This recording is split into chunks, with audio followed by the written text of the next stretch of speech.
I'm like, go. I We mean, are live. I Oh, could do that as well, but I haven't done that. I'm just casting the laptop for the moment, but I will switch to the iPad during the call. sorry, I'd probably recommend you turn your screen off because I think that's fucking up your connection a bit. Oh, I'm stuck on my phone. Yeah, Sod Simon.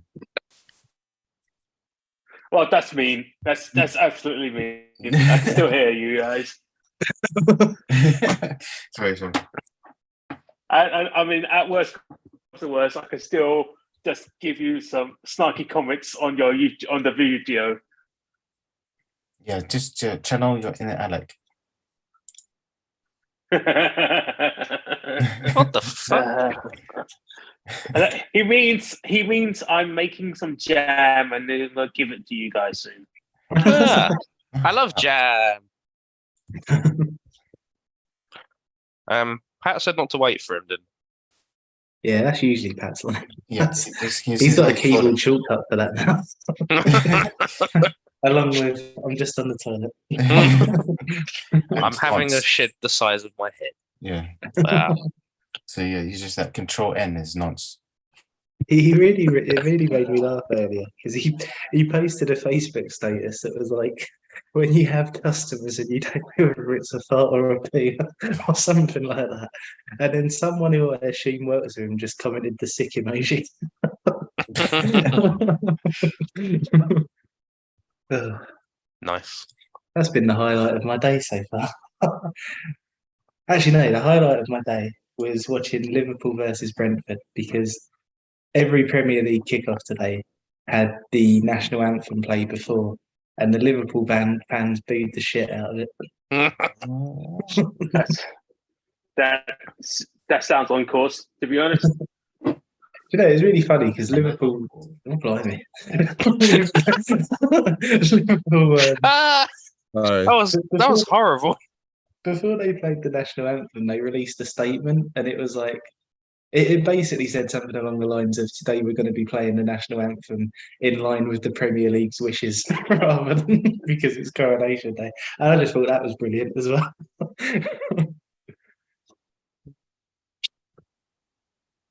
You saw the potholes filled with sand. I Yes. fucking adore that. Oh man, that's just like It says it all What a- about this country. what a day, man! What a day. I didn't really notice it, but then someone was watching in the background while I was working. I was just like, saw bits of it. I was like, yeah, I'm glad I'm not there. Even though I was playing a lot today. It's yeah, that was not fun. What a fucking joke.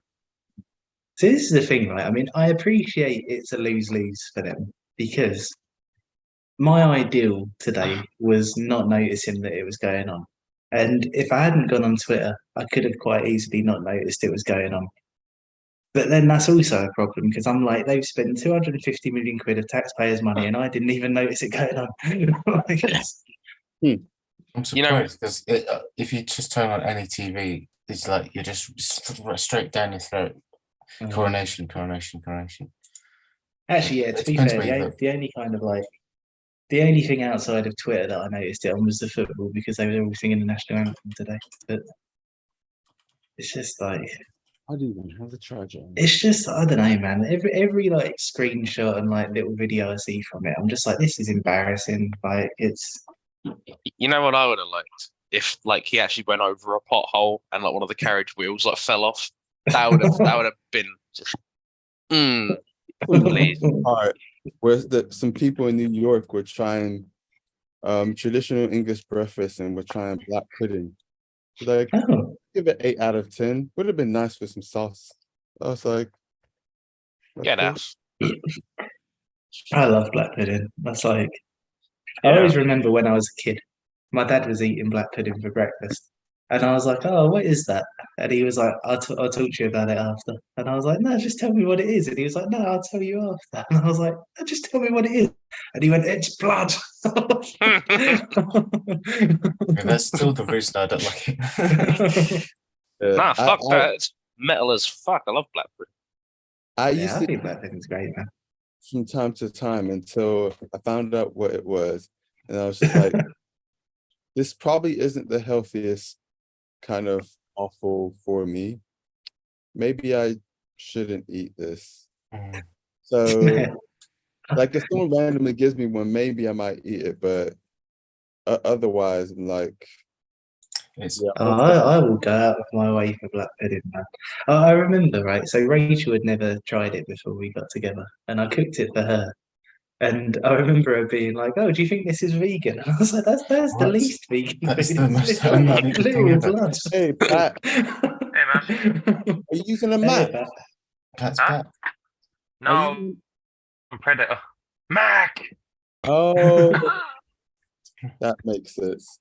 I was just like, I don't remember you having a Mac computer. I ain't made of money. Who knows? Maybe you won the lottery. Fucking need it. There's a big Quit me jackpot job. tonight, apparently. Do you think he'd still be in Tilbury if he won the lottery? He'd be out of there before the evening. You I'd be out of there before I won it. Oh, Pat, why is it? Yeah, I've just moved to Sydney. Just every Wednesday and Saturday, you've got really ambitious plans until the draw happens, and you're like, It'll happen eventually, yes. Uh, He just calls it. He's just like, leave it. Push it back another week. I'm not Simon, cancelling. I just not yet. Simon, why is your name only 3 sevens instead of 7 sevens? Yeah. I mean, because I'm lazy and I'm just gonna type it out like that, you know. And like, I'm also incredibly. I wouldn't say incredibly high. I'm incredibly drunk. We're a little bit high. Maybe a bit of both. Because a little I bit like- of both. I like Oh, how he went through the For trouble of going. context, I like how he went through the comments. What? Like, Everyone's getting late. you kept checking if you were live and how it is live, and you're like, wee. well, no, it's just that I didn't want Rob to get like a strike on his channel, and before it's like it's past 1 minute anyways. So I got some of this. It's cool. It's really it's really tasty. And like because I'm really for context for anyone, I'm in Amsterdam, so everything I'm doing is very legal. Like stuffing this whole fucking stroopwafel in my mouth. Wait, what's that? I'm gonna a stroopwafel. I'm gonna stuff it all in my mouth because Dave, it's man, legal don't- for me to do that here. Don't eat a strip waffle in one bite. You're going to injure yourself. A schnitzel? This is You're not supposed to a suck them, man. not a mukbang. That's the wrong genre of channel. That's the wrong genre of waffle. You can't handle the strip. Very yummy food. Some very yummy. If there's enough of waffle, we need to talk about the film. No, this video is about eating foods. Well, I've got some chili rice crackers. Yeah. The trial Chicago Town Pizza. Whoa. Oh, I was saying the other day, actually, if there's one situation that I'm going to like go back on my dairy ban on, like if there's one reason that I'm going to eat cheese ever again, it's to try a Chicago pizza. Mhm. and the Philly cheesesteak. Yeah, that's number 2, but the Chicago pizza is number 1. They are nice. Let's say. Yeah, I can't wait to go to Chicago. I'm saying that like I've got a plan to, but Oh, Yeah. actual Chicago pizza. I don't know. oh, you never had a Chicago pizza? No. Oh. My mom's been through Chicago. I don't think any of us have properly been there. But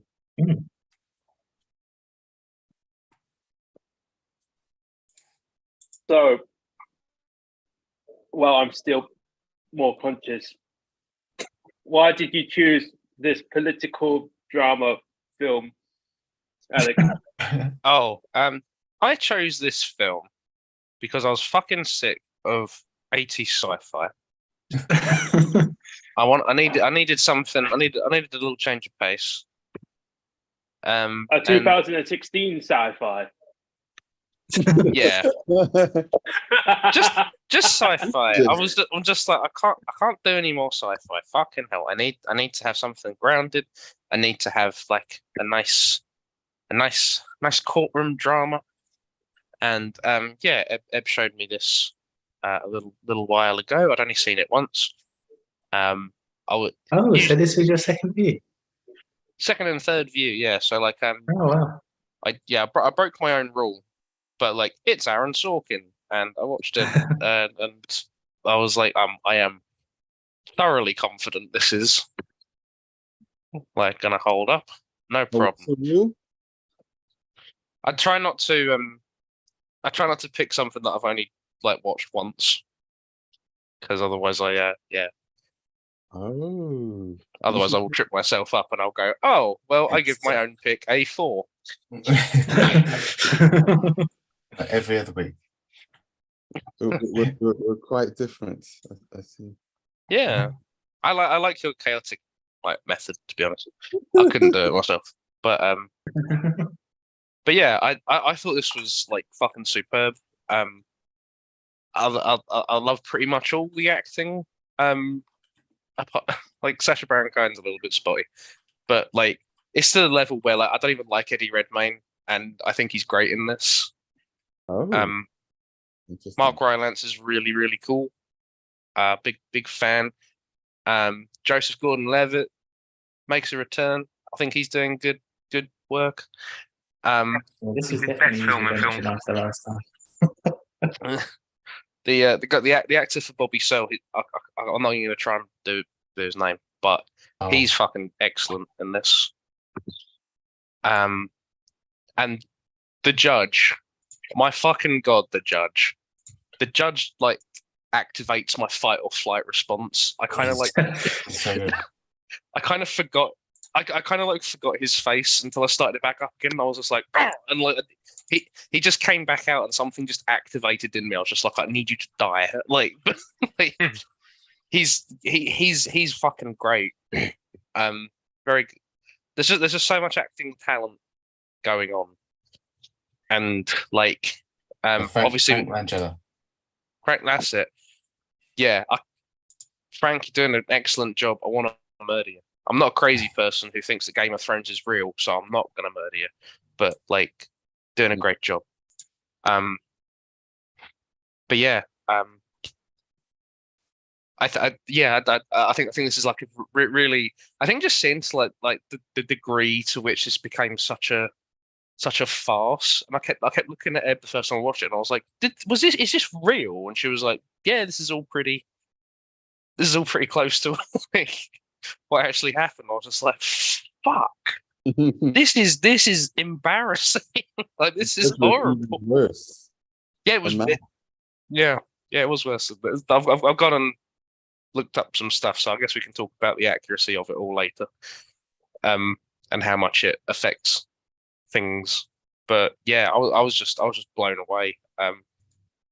Spectacular ending.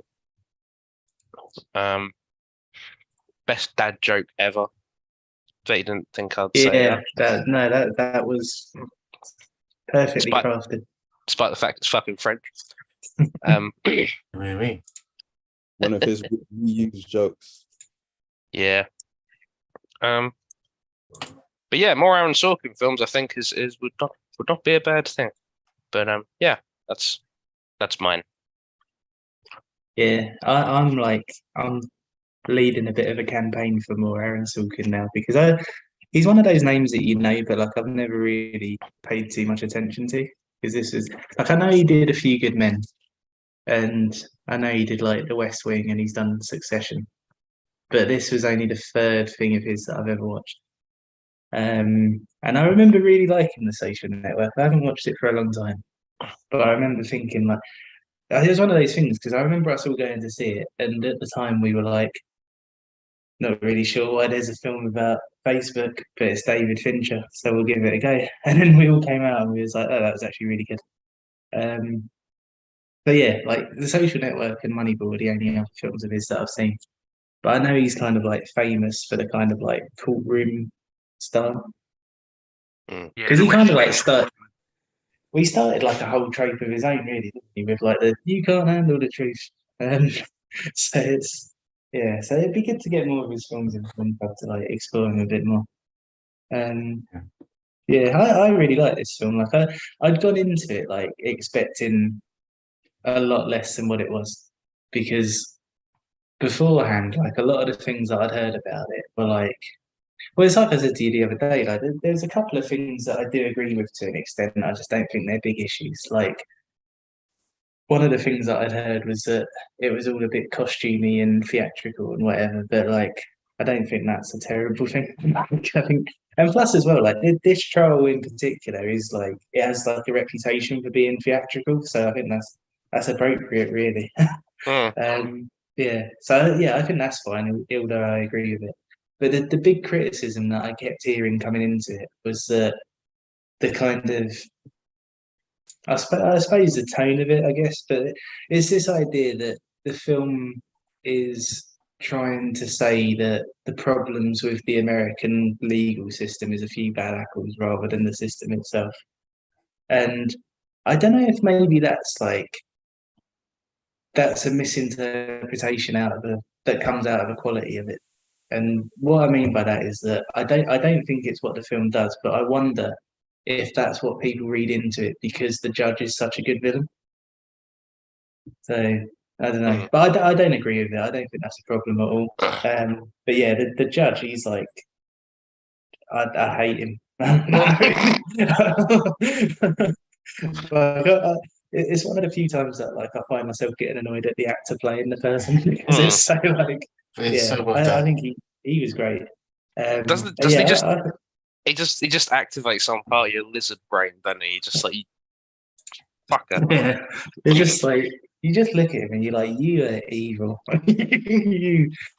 But yeah, I was really impressed by it. I went, like I said, I went into it not expecting much, but yeah, I think this was a really good pick. I really liked it.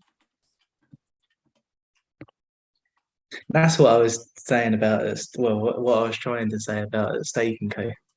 When I can't remember exactly what we were talking about, but I was like, yeah, I've heard some stuff, but I'll give it a go. That was the stuff, but I disagree with it now that I've seen it.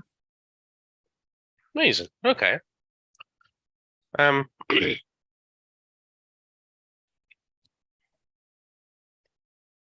I think you said something like right at the beginning, and I wanted to kind of like build on it, but that was ages ago now, so I Oh, won't build. costuming? It good. No. I think it was just like what because I've watched a couple of seasons of West Wing and stuff, and like I'm always impressed with the quality of the dialogue. Like it's always just so fast, and but it's like also quite like dense. And these are clearly they're usually people who are in jobs where they have to be able to move quickly and they have to be able to think quickly. And like, so I remember like the first time Eb showed me The West Wing, it was like the first episode, and I was just like, "Motherfuck! Like, what the fuck is it? What are they talking about?" And Eb's like, it's not like important, like the specifics of what they're talking about. You kind of just have to zero in on kind of like on the meaning. But like we could watch it again. I needed a second watch of the first episode of The West Wing to kind of go like, okay, I'm understanding this more. But like the point is, they're in a setting where there's a billion things going on, and they kind of have to sift through all of them. So I don't know if that helped me kind of get this more, because I remember when it first started, I was like, who the fuck are those two on the end? Did I just miss something? I remember everybody else, just not those two. And it was like, no, that's all right. You'll kind of work out why they're there, like later. But I was just like, am I going crazy? I know it's an Aaron Sorkin film, but I'm nearly 100% sure I didn't notice those two dickheads on the end. Bring my charger in, please. Yeah. Sorry. Go on, man. I was gonna say you're good. When in similar situations, I don't just keep watching. I stop and search up everything. It's like there's certain words that they said in this film. I stop, find out exactly what it means, understand it properly, and go, think about it for a moment, and then continue the film. If I miss something, I'm rewinding it 3 times to get the full effect. So I'll like, you might watch it multiple times, but I'll watch it. It's like I'm watching it multiple times in one go, which is very annoying for anyone who watches a film with me. So, like, I've seen this bit twice already, 3 times already. Yes, but there's a moment right in the back, and the way he does his face just when he says that line, I just want to absorb all that. It's a really key moment.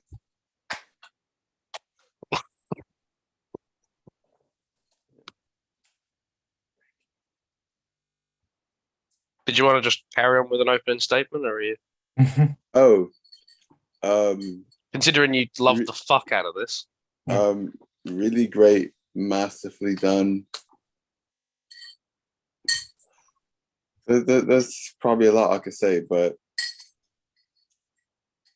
I thought it was just right. The balance of everything that was done, the casting, the acting, the way it was shot, the way it was cut, the timing of the shots, the balance of different actions happening with the people reacting to things. We're seeing how people were feeling in that situation, balancing between the kind of the passage of time, like cutting between different things. It was just, yeah, I felt it was done just right, and I really couldn't fault it. I thought, you know what, this was phenomenal.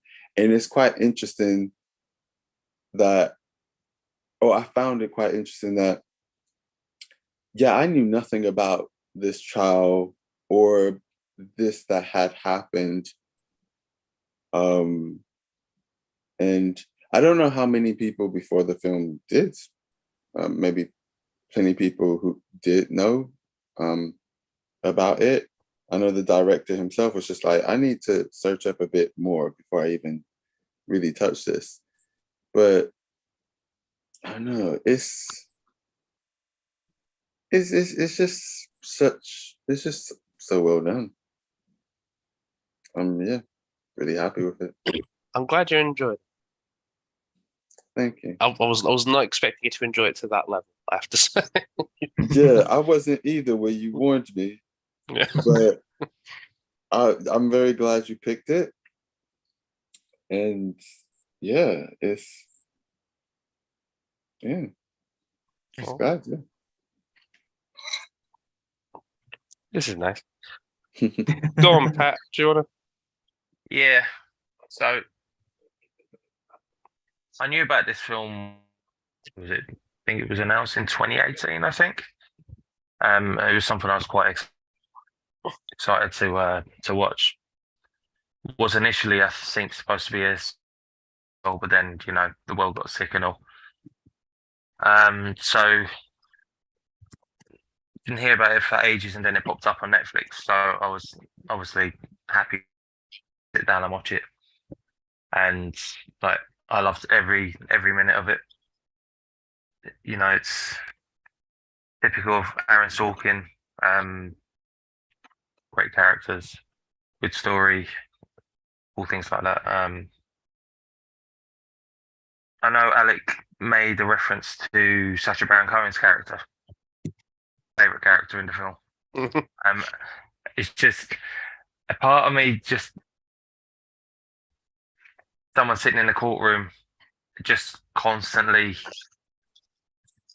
It reminded me of what I was like in school sometimes in the middle of a lesson and the class with whatever it was I was doing at the time. Yeah, had a life of its own. But I felt really well done. Like the judge Angela that people legit hated him. It was like on a Joffrey level. Hmm. Like realistically, he was to the film. Like no other character brought that emotion that he brought out. But yeah, I couldn't really fault any of the actors. I thought it was written flawless. And I do enjoy like a courtroom drama. Like I have a few on my pick list anyway, and that we don't have TV shows because they'll probably make us all watch the West Wing as well. But yeah, like it was a very good pick. Watching it for the second time, very same time. Just 2 hours 15 that long just zips by. And you sort of just want to press replay again. I'd agree with that. Right, Ben or Son? Let me go first because I will eventually come out and die for me. So I'll say I say the second effect. Really good, right? Because like when we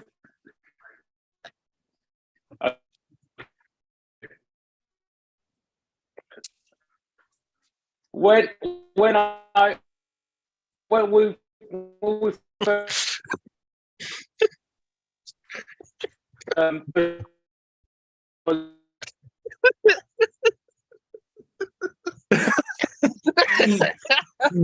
That was like, gone. God, you've got a butt that just won't quit. $40, get out of here. oh damn it! I'm really.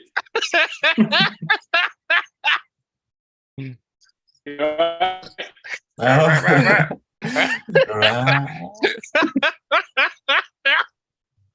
He's saying it to Wally.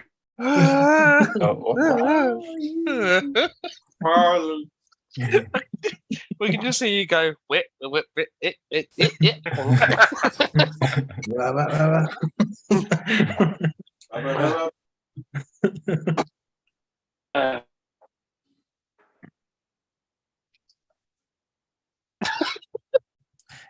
Someone's still frozen. No, I'm just waiting for you guys.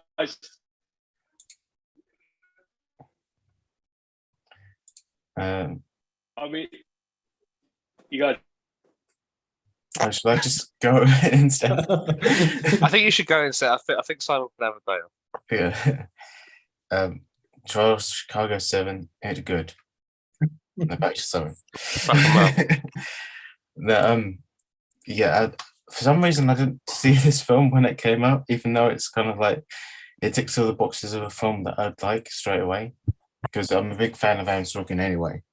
Even though I haven't seen all his stuff, but I like most of, in fact, everything I've seen of him right has had such an impact, and it's had such a kind of it's such an impressive like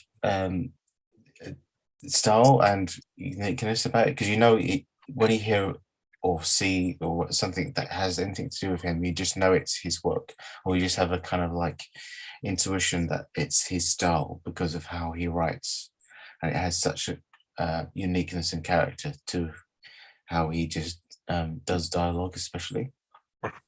And when he does like something like this, which is like a real life event, it kind of like he's focusing what he knows and just trying to like tell the story in the most compelling but also the most engaging way possible. And this film does that, and in such a way, like I think we said, it's kind of like if it was transposed as a stage play, it would still be effective, if not just as effective, if not more so. And it kind of like the dialogue and the characters and how they interact just drives the story from A to B. And this film is, I found found just as compelling as most of his, or in fact all of his work, just because it's just like you just get sucked in straight away. Sometimes there is so much going on, there's so much like information and like context just thrown at you like relentlessly, so you have to kind of keep your wits about you and keep up. So it's like, I would imagine watching this, and if you're not a native English speaker, it must be mind-boggling just trying to read the subtitles and figure out what's going on, because it's so like constant. But once you get used to the mode and kind of like how the film is structured and just like the tone of it all, it kind of like you get involved in the story like it's actually happening. You're like you're watching a real life thing like unfold in front of you. And the actors, that's why probably most actors just love working with him, because they just get to really like sink their teeth into something really good. And I think I did know not much about the story, but I did know of it when this film came out. I kind of knew of the significance of something that happened in, what was it, 69 or something? I know that there was something that was terribly wrong that happened when it shouldn't have gone wrong. And so I think this is one of the first films that actually delved into this story. And it was important they managed to do it, and they did it as well as they did. Because there's so much in this that we still, to this day, need to learn from and take heed of. But yeah, I think even lesser actors in this will still make a good film, I feel, because of how well it's constructed and written. But having great performances as well just adds to it. So I think it just kind of like the icing on the cake. So yeah, I enjoyed it quite a lot. That is a point actually, because when I was watching it, I was thinking like it's kind of amazing that this is kind of like flown beneath the surface a bit. I feel like it kind of came out and then there was never any like huge buzz about it or anything, and then it just sort of became a film that was on Netflix, and that was about it. But when you think about kind of like, I suppose it's specific to the UK to be fair, but when you think about like all the anti-protest laws and all of that stuff that's going on now, and it's, to be fair, it's incredibly apt that we're talking about this film on a day when people have been arrested for taking placards out of a van. And yeah, so it's scarily relevant that this is a film that's about what was essentially a show trial in the 60s, where it was the American state trying to like show its power a bit and sort of trying to sort of squash any voices of opposition by saying like that this is what we can do to you, when we've still got probably an even more obvious version of that going on now.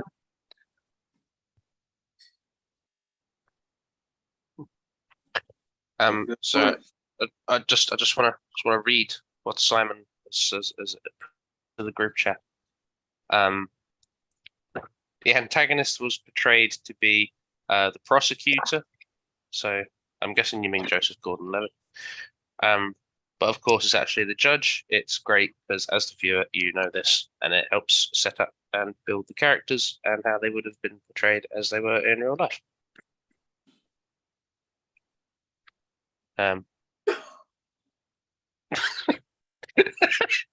Nice time in there. Yeah, sorry. Yeah, keep typing. I'll keep reading. But yeah, if you want a night off, no one will blame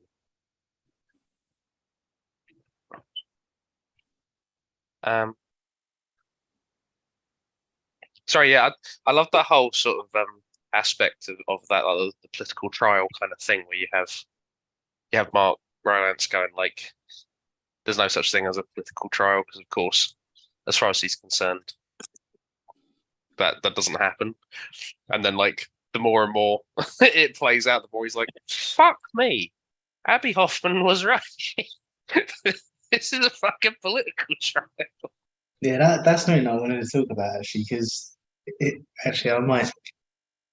That's a very good point. I'm going to boost a couple of scores for that, because that Mark Rylance's character really reminded me of Pat because he starts in that position of going like, yeah, man, we don't have to make everything political. Like, politics is only there if you put it there and that kind of thing. And then as it goes on, he's like, holy shit, everything's political. And yeah, it's similar to a lot of conversations that me and Pat have had. And it made me think back to him. But I really loved that bit at the start where he's saying to Bobby Searle, like, yeah, if you need me, I'm here. And they're kind of going like, no, man, we don't need you. And then he's like sort of giving them little bits of advice about sort of not sitting together and all of that kind of stuff. Like I don't know, I just thought it was a really efficient way of setting up his character as like this sort of, because this is the thing, right? I think lawyers and solicitors and like that kind of profession, I think you generally distrust them on site because it's the nature of the job, isn't it? Like, I mean, if a murderer comes to them and wants a defense and they have to provide it, and it's like, well, if you're kind of like that sort of person for hire, no matter what your client has done, then how can you trust that person? But I think that was a really efficient way of showing him up as somebody in that world who is a good guy. And yeah, I thought that was really well written. I just like the level of like annoyance that comes out of like the judge's ability to like get people's names right, like even just something basic like that.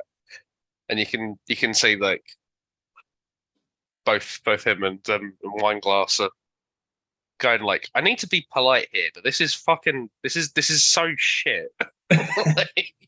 Like, I really like that line actually. I can't remember exactly what it was, but the one where he's like, "Oh, the defense are the only ones who have the right names on record" or something. yeah. Like that. Yeah, I really like that line. But I think that's all like so like just that bit when like Joseph Gordon-Levitt's like delivering his opening arguments and stuff, and the judge is like, I just want to make sure, trying crystal clear. He just keeps interrupting him, and he's just kind of like, me and Sacha Baron Cohen are not related. It's just like, for fuck's sake. And he's like, oh yeah, do you want, let's talk about Derringer. And it's like, it's not Derringer. And he's like, yeah, I'm sure it's Derringer. And it's just it just keeps going on and on and on. It's just like, what the fuck? Mhm. Mm. But like, That whole Derringer bit though, because that was where I was going like, okay, I understand what people are saying about this being like possibly a bit overly theatrical or whatever, but I'm not sure it's the bad thing that people are saying it is.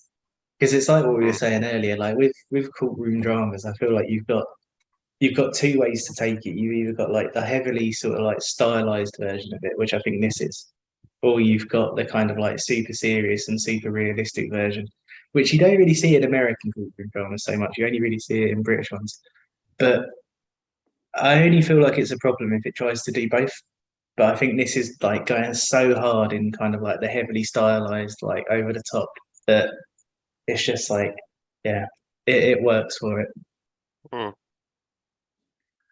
go on, man. Going back to the kind of like how it was in real life kind of stuff.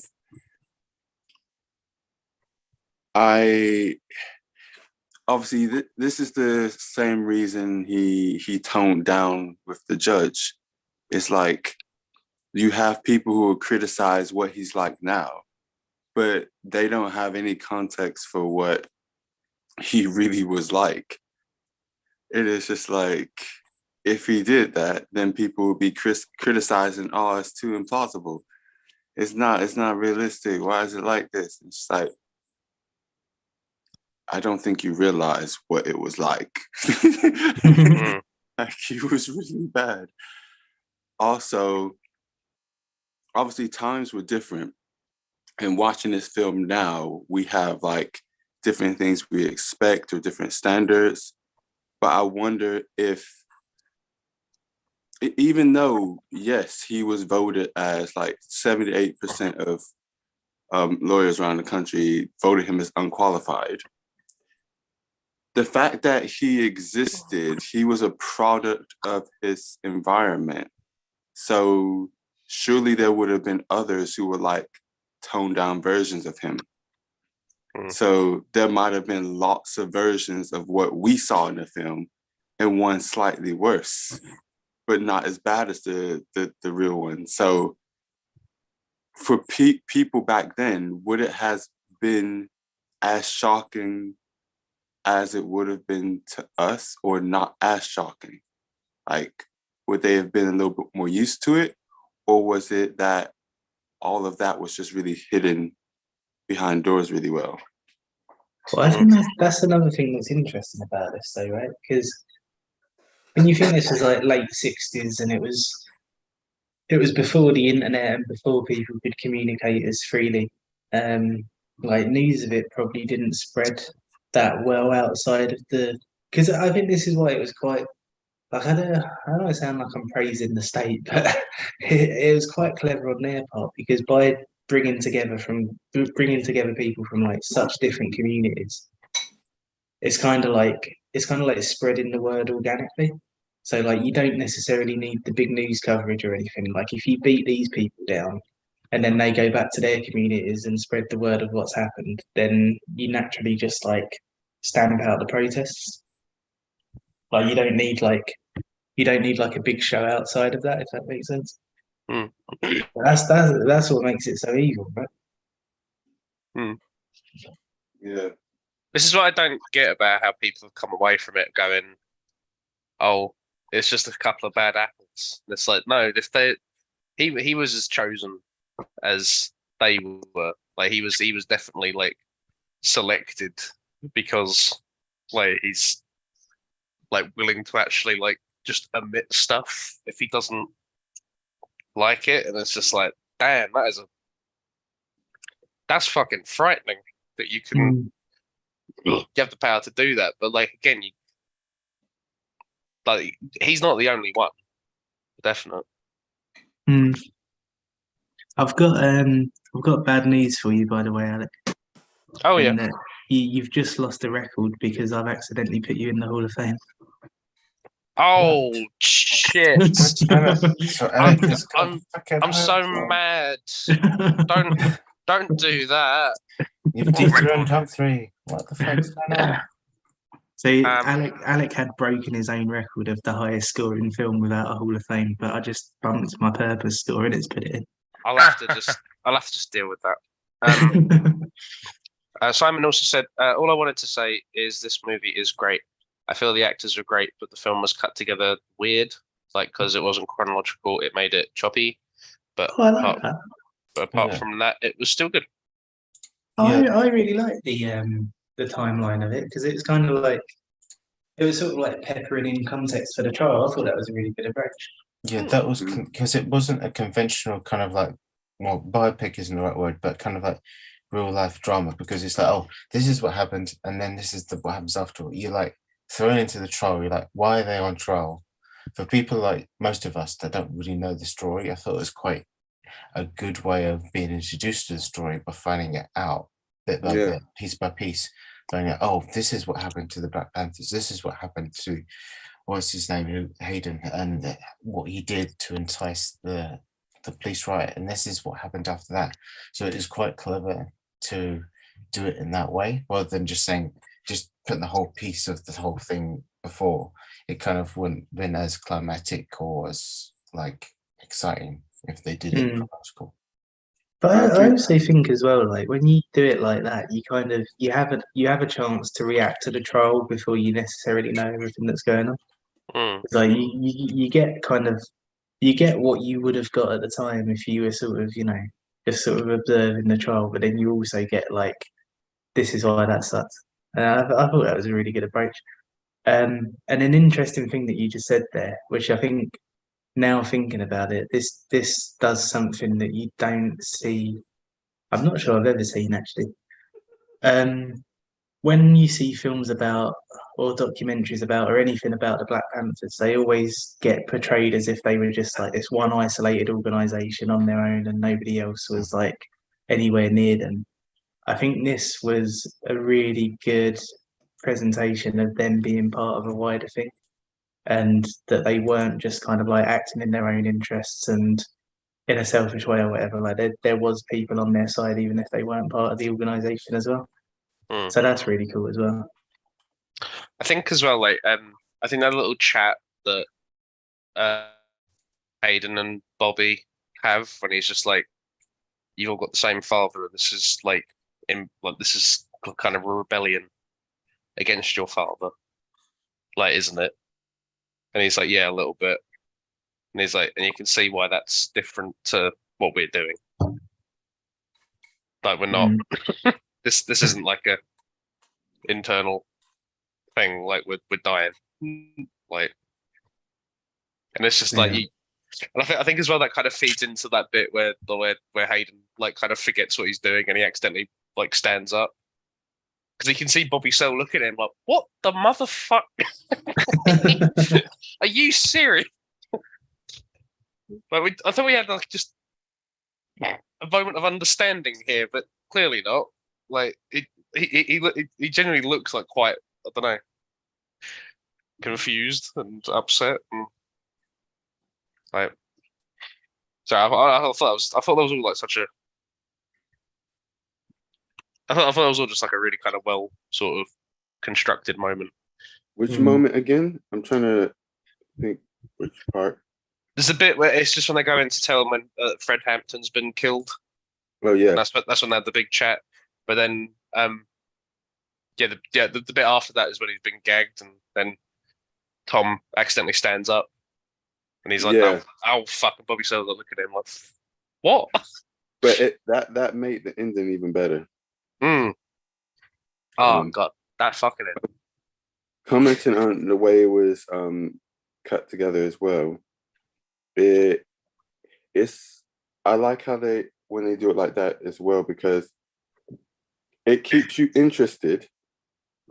It's not unloading a whole bunch of information at one point, like tons of backstory and tons of this. It's more, okay, this is happening right now, and you're thinking, oh, what's the context for this? And then they show you the context for it. And then you go back to it, and you're constantly kept invested in it, interested in it, but not overloaded at the same time with information. It's just you're told what's relevant at that time through seeing it.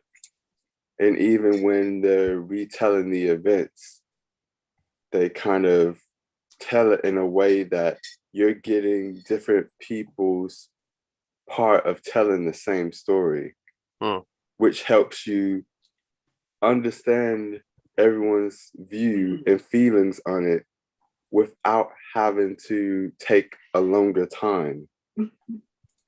Seeing how it's all going to this one point, they're just taking these different routes and different perspectives and different kind of directions on the same thing.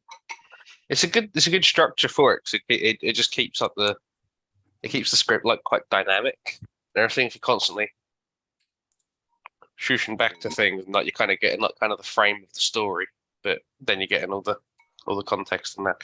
Simon actually somehow just said something that was relevant there without being it. But he said it was mostly when Abby was doing the stand-up stuff that was happening during or after the trial. It seemed off, I would say, but yeah, I guess it helps build context for the trial itself,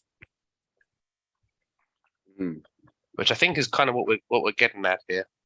Like, yeah, the way these things are structured, you're hearing Abby tell it, you're hearing someone else tell it. Yeah, you're kind of building up a picture as you're going. Yeah, and I have so much respect for the writing. I don't really know much of his work. I don't know how much I've seen of his work at all, but I think it's really hard to write in a really well balanced way for multiple characters at once. It's like you have different TV shows that do it all the time and different movies, but it's really hard to get right. And yeah, I felt they really balanced it really well in this film. And yeah, that's a real skill. Yeah, I think working on something like West Wing is like it would kind of prepare you for this kind of thing where you're just like you kind of have it to juggle like so many like disparate personalities and that. But Because I think that's just one of those things where you just kind of like it just makes it all the more sort of real, and you kind of look into character motivations that might seem a little bit like, what the fuck? Why are we talking about Rennie having like a girlfriend who's a bit uptight? Like, what is that? And it's like Yeah. having that gives you the context for why Hayden did this, and that's why that happened. It's like this is all. And it's things like this sometimes when I'm watching a film, I'm just like, it would have been nice to have just a little moment, even if it was just like a cut to here, short scene, cut to there, short scene, where you're getting this context or information. It further adds to the motivations of the character or the context of the situation and just legitimizes what's happening. And it just all makes sense. Like it's fine, don't get me wrong, to like wonder at times and kind of piece things together yourself. But in this particular context, it's nice how they've done it, especially since it's dramatized, stylized, dramatized, historical. Yes, but still, yeah, it's really good. I like it.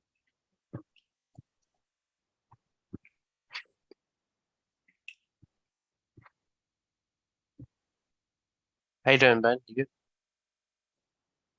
Good, as in me. What? Yeah.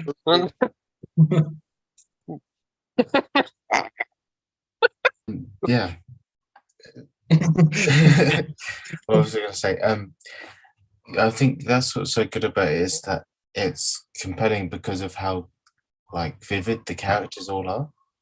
Because each character has their own personality and has their little quirks, and the kind of like we don't know what the real people were like, but if by what we've heard, about, especially the end credits where they briefly talk to you about them, you can assume that Sorkin was as very faithful as he could be, and he kind of like wrote in their voices and wrote in their kind of like point of view of how things would, how they would talk and speak at the trial, because obviously it's only by word of mouth of what actually happened.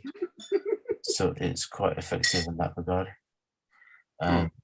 Like I did love what I found was quite cool about the film is that there's a lot more humor in it, considering what you know about it before you go in, and I did really appreciate that, despite all the horribleness and the dark, meaningful, and impactful messages it has. It still has a lot of levity, and especially if Sacha Baron Cohen's character, but Roland's character as well, and even Eddie Redmayne's character all have like moments of like just like clever, not just wordplay, but more just like the context of the scene of how it unfolds. You can they kind of make the jury kind of like laugh quite frequently, and considering how long the trial went, it must have been such a slog and such a horrible thing to go through for like what 150 days or something ridiculous. Yeah. And even something as simple as like someone put something forward, and then the whole court, everyone in the court goes overruled, and then the judge goes like, "Motherfucker!" Yeah. Like, even just something as simple as that, it's just kind of just a little bit of comedy, because like that would happen. Like you would have people getting pissed off with it and going like, "Yeah, whatever, we know what we're doing." Just frustrated, and that's what's so clever is that as it goes on, you know that how much all the lawyers and all the people on trial are trying to get the jury on their side because of how corrupt this judge is. And by the end of it, everyone's just like, look, this judge is a piece of shit. When the names are called, it has so much impact, is because like, everyone at that point just applauds, because it's like, this is what needs to have been said from the get-go, and this is what it's all about. And to see him cripple and get defeated and just be powerless even with his baton going down on the bench, he still like has no power in this jury anymore. It's like they've decided and they've made their choice, which is the most important thing.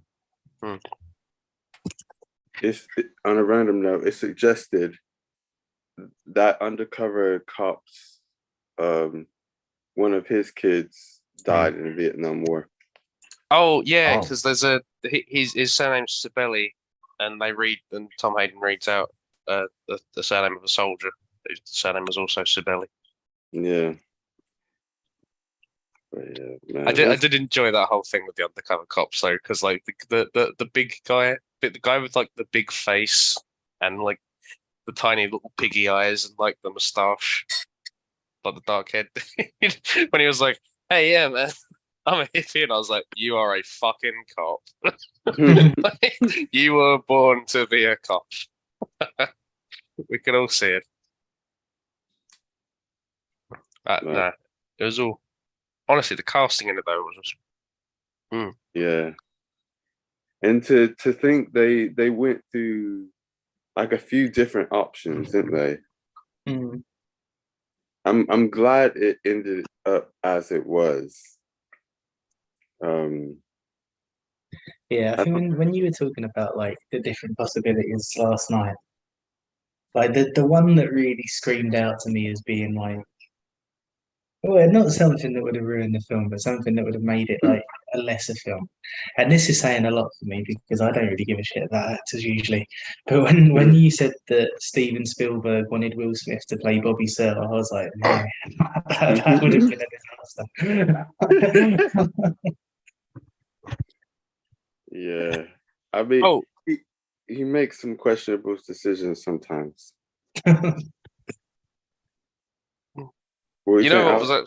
Oh no, I just wanted to say, this is actually his second outing in film club. That actor. Don't know if you recognise him. Wait, Which one? you're doing the second. Yeah, Who was in before? I only he know was. Black Manta in Aquaman. No, not Black Manta. That's embarrassing. I meant he's in The Greatest Showman. Oh, Oh, was. shit. Oh, That's so he was upsetting. the Mm. trapeze artist. Oh Yeah. man, that's so Oh, is he? annoying. So, oh well. Because I recognised him from Black Mirror in the Candyman remake. Oh yeah, those two things as well. Yeah, you're right. Yeah. It's just he I was needs a like, better nope. agent. Like that was my first disappointment with Emmanuel because I had this episode of Black Mirror and I was like, he's gonna love this, and I showed him and he was just sat there the whole time, just like. what's the thing you see from this? He's an excellent actor. Oh yeah, he's a brilliant actor. Yeah, He is great. I really rate him. But then, this is not equivalent, but I've seen some stills of him playing Dr. Manhattan in the Watchmen show, and I'm like, Oh, he was actually. That's I forgot.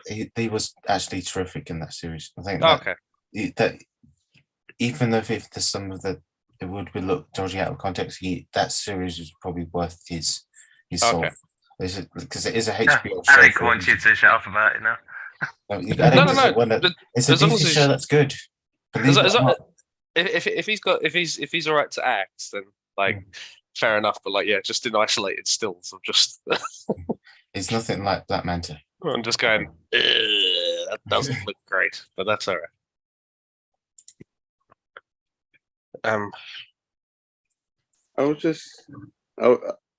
I didn't really clock it, but they were doing a whole 3-7 kind of thing in the movie. But there were 8 defendants.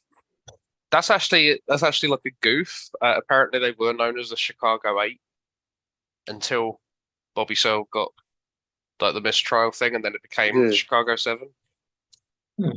I'm not sure why they did that, but like, because it's something he says. It's like they're the Chicago 7. I'm not with them. It's like, yeah, that is a point. But yeah, they were actually known as the Chicago 8 until he got the mistrial thing. Oh, so you think it was actually a mistake rather than they purposely did that?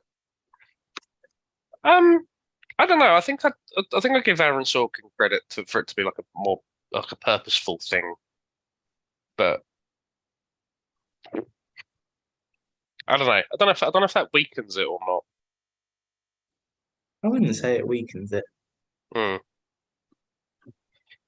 'Cause- I'd like to know the reasoning though. Yeah. Mm. It's one of those things as well because like apparently Joseph because like there's stuff that August just did the historical inaccuracy stuff. But like 'cause apparently there was no like female FBI agent who like ensorcelled. Cool word. Isn't it? No one ensorcelled Jerry Rubin or anything. That was like an invention of the film, and that's something that I'm like, doesn't really change a lot. You know, Yeah, it's like just whatever. it's just fun.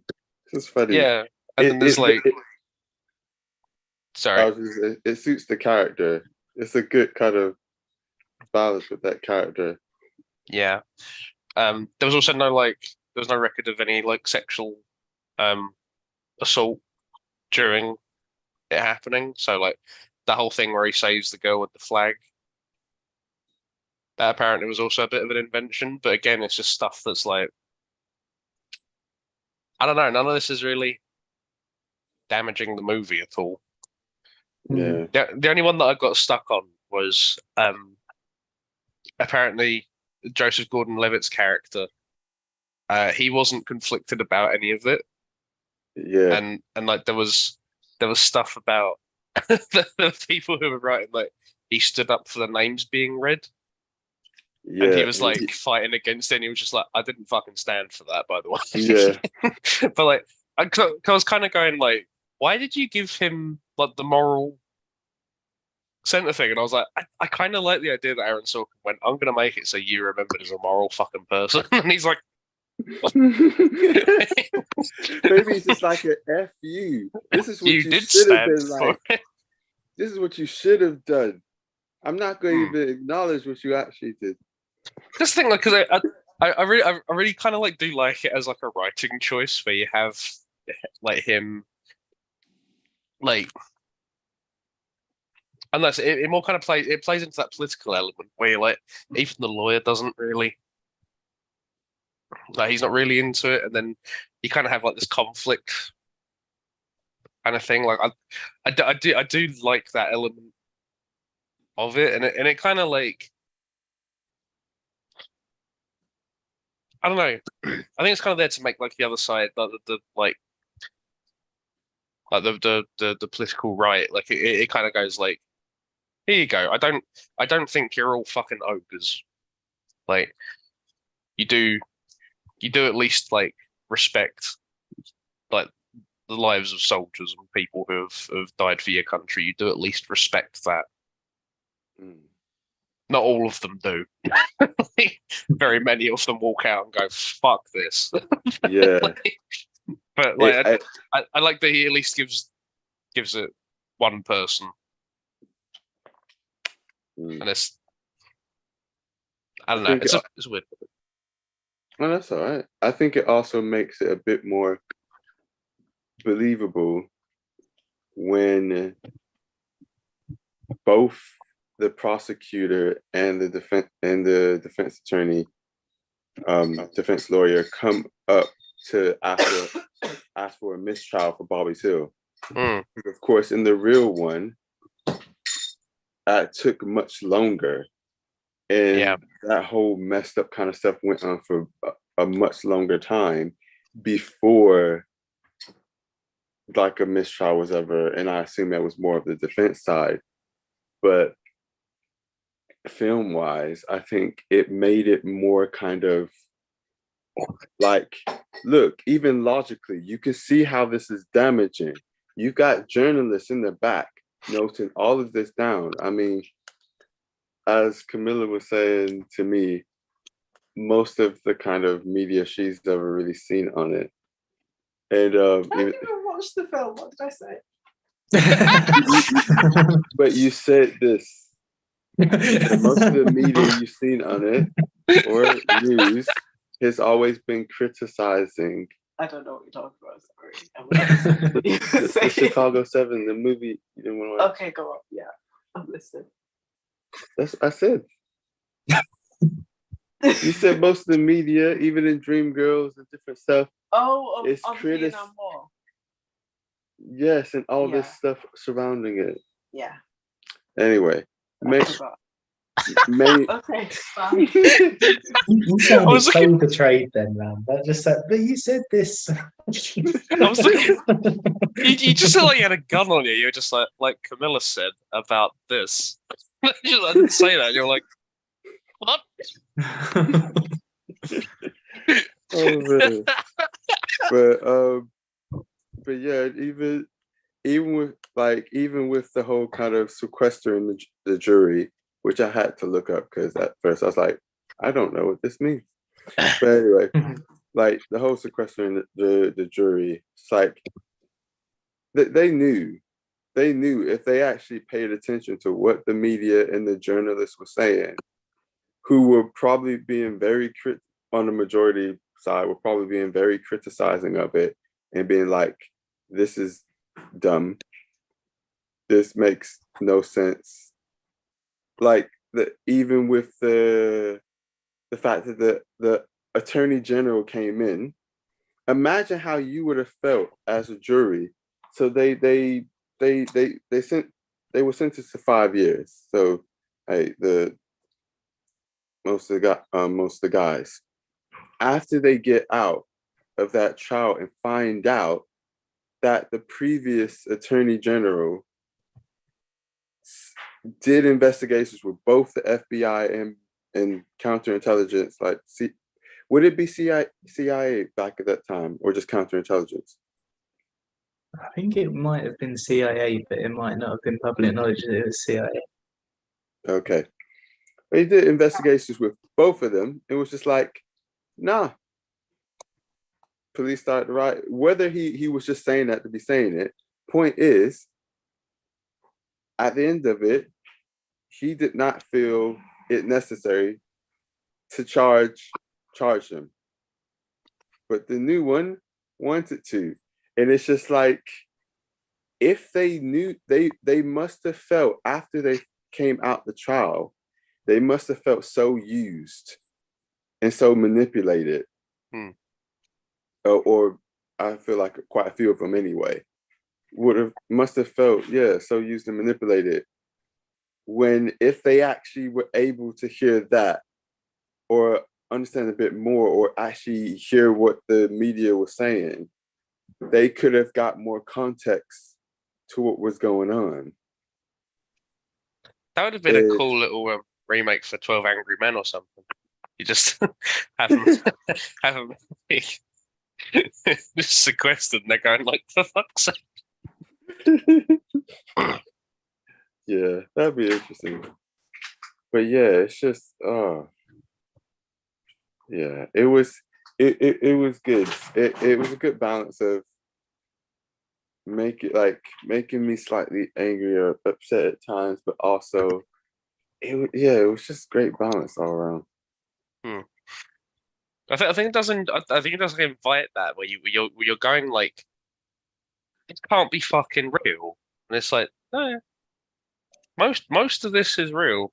Like, Yeah, most of this happened. Like, there's a bit of, because like apparently the Fred Hampton thing didn't happen exactly as that. Like, I think the whole thing happened with Bobby where he was yelling about something else. But it proved the point. That stuff was always happening anyway. It's just something where you like just sort of like move the order of events there, and it's like it's kind of playing into that theatricality bit of it, where it's like he's already angry here, so why don't you just manipulate it a little bit? And it's like it doesn't take away from the scene at all. And by this point, like you don't have, because obviously we don't have the luxury of time, which would have if we were sitting there for a much longer time, it would have made sense. He just was that angry, but we didn't have that. So to kind of ramp it up, you add in this other thing, and then it just feels very natural for him to get to that level of anger, even though we know time has passed. It's still a kind of hard concept or a hard kind of to really feel it ourselves that, oh, this much time has really passed when it's only been like half an hour in a film or something.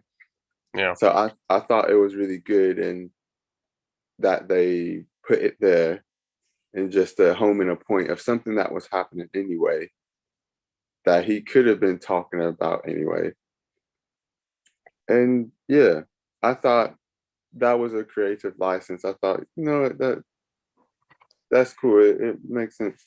I do like that passage of time stuff though, where he's like, we've gone 176 fucking days and I still don't have my lawyer. And he's like, you have a lawyer sitting next to you, and he's like, my lawyer is Charles F. Gary. And he's like, I'm so sick of hearing that. And it's like, wow, are you for fucking real? But like, Bobby does such a good job there though, because I'd have been swearing a lot fucking earlier. Like, bro, you're tired of hearing that. But I just love that thing of just like, I don't give a damn. I couldn't care less what you're tired of. And he's like, what? And he's like, I said it would be impossible for me to care less about what what you're tired of. Just like, oh god, it's so. Because I think that's the thing. Like he's always just so reasonable about it, and he's trying to do it by the book, and he's just going like, I don't have my lawyer here, and this guy is just ignoring him and ignoring him and ignoring him and going like, just get Mark Rylance to do it, and he's like, he's not my fucking lawyer. Like, you imagine saying that 176 days in a row, the same fucking geriatric idiot, like, and he like it. The movie doesn't portray him as bad as he was. Like it doesn't, like it can't, like portray. Like, it can't portray him as bad as he was. It's just like, god damn, we're looking at a watered down version of this guy. I still want to fucking destroy him. And imagine how many days they had to, like the defense, the defendants and the defense lawyers had to sit next to him being gagged and chained for days on end, and how pissed they must have been.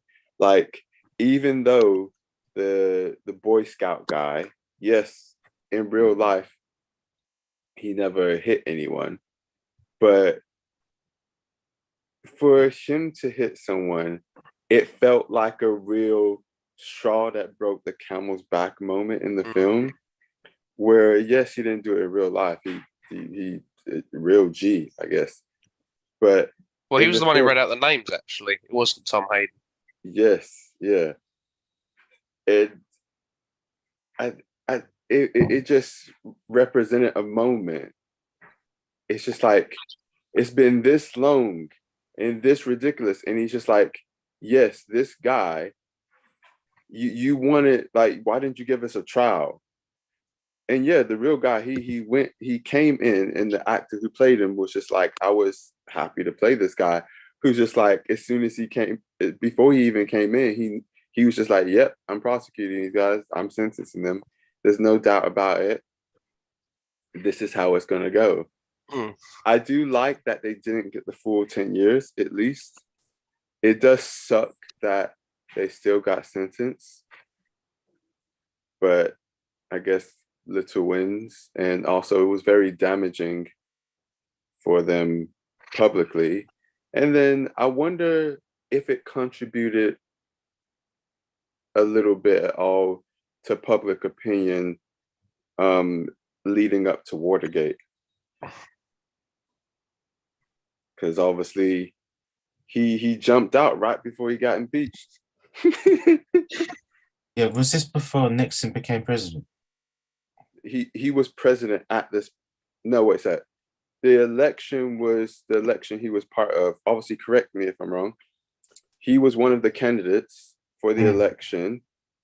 He became the president, and then this was like 4 or 5 years, or months. Sorry, is it 4 or 5 months after he became president?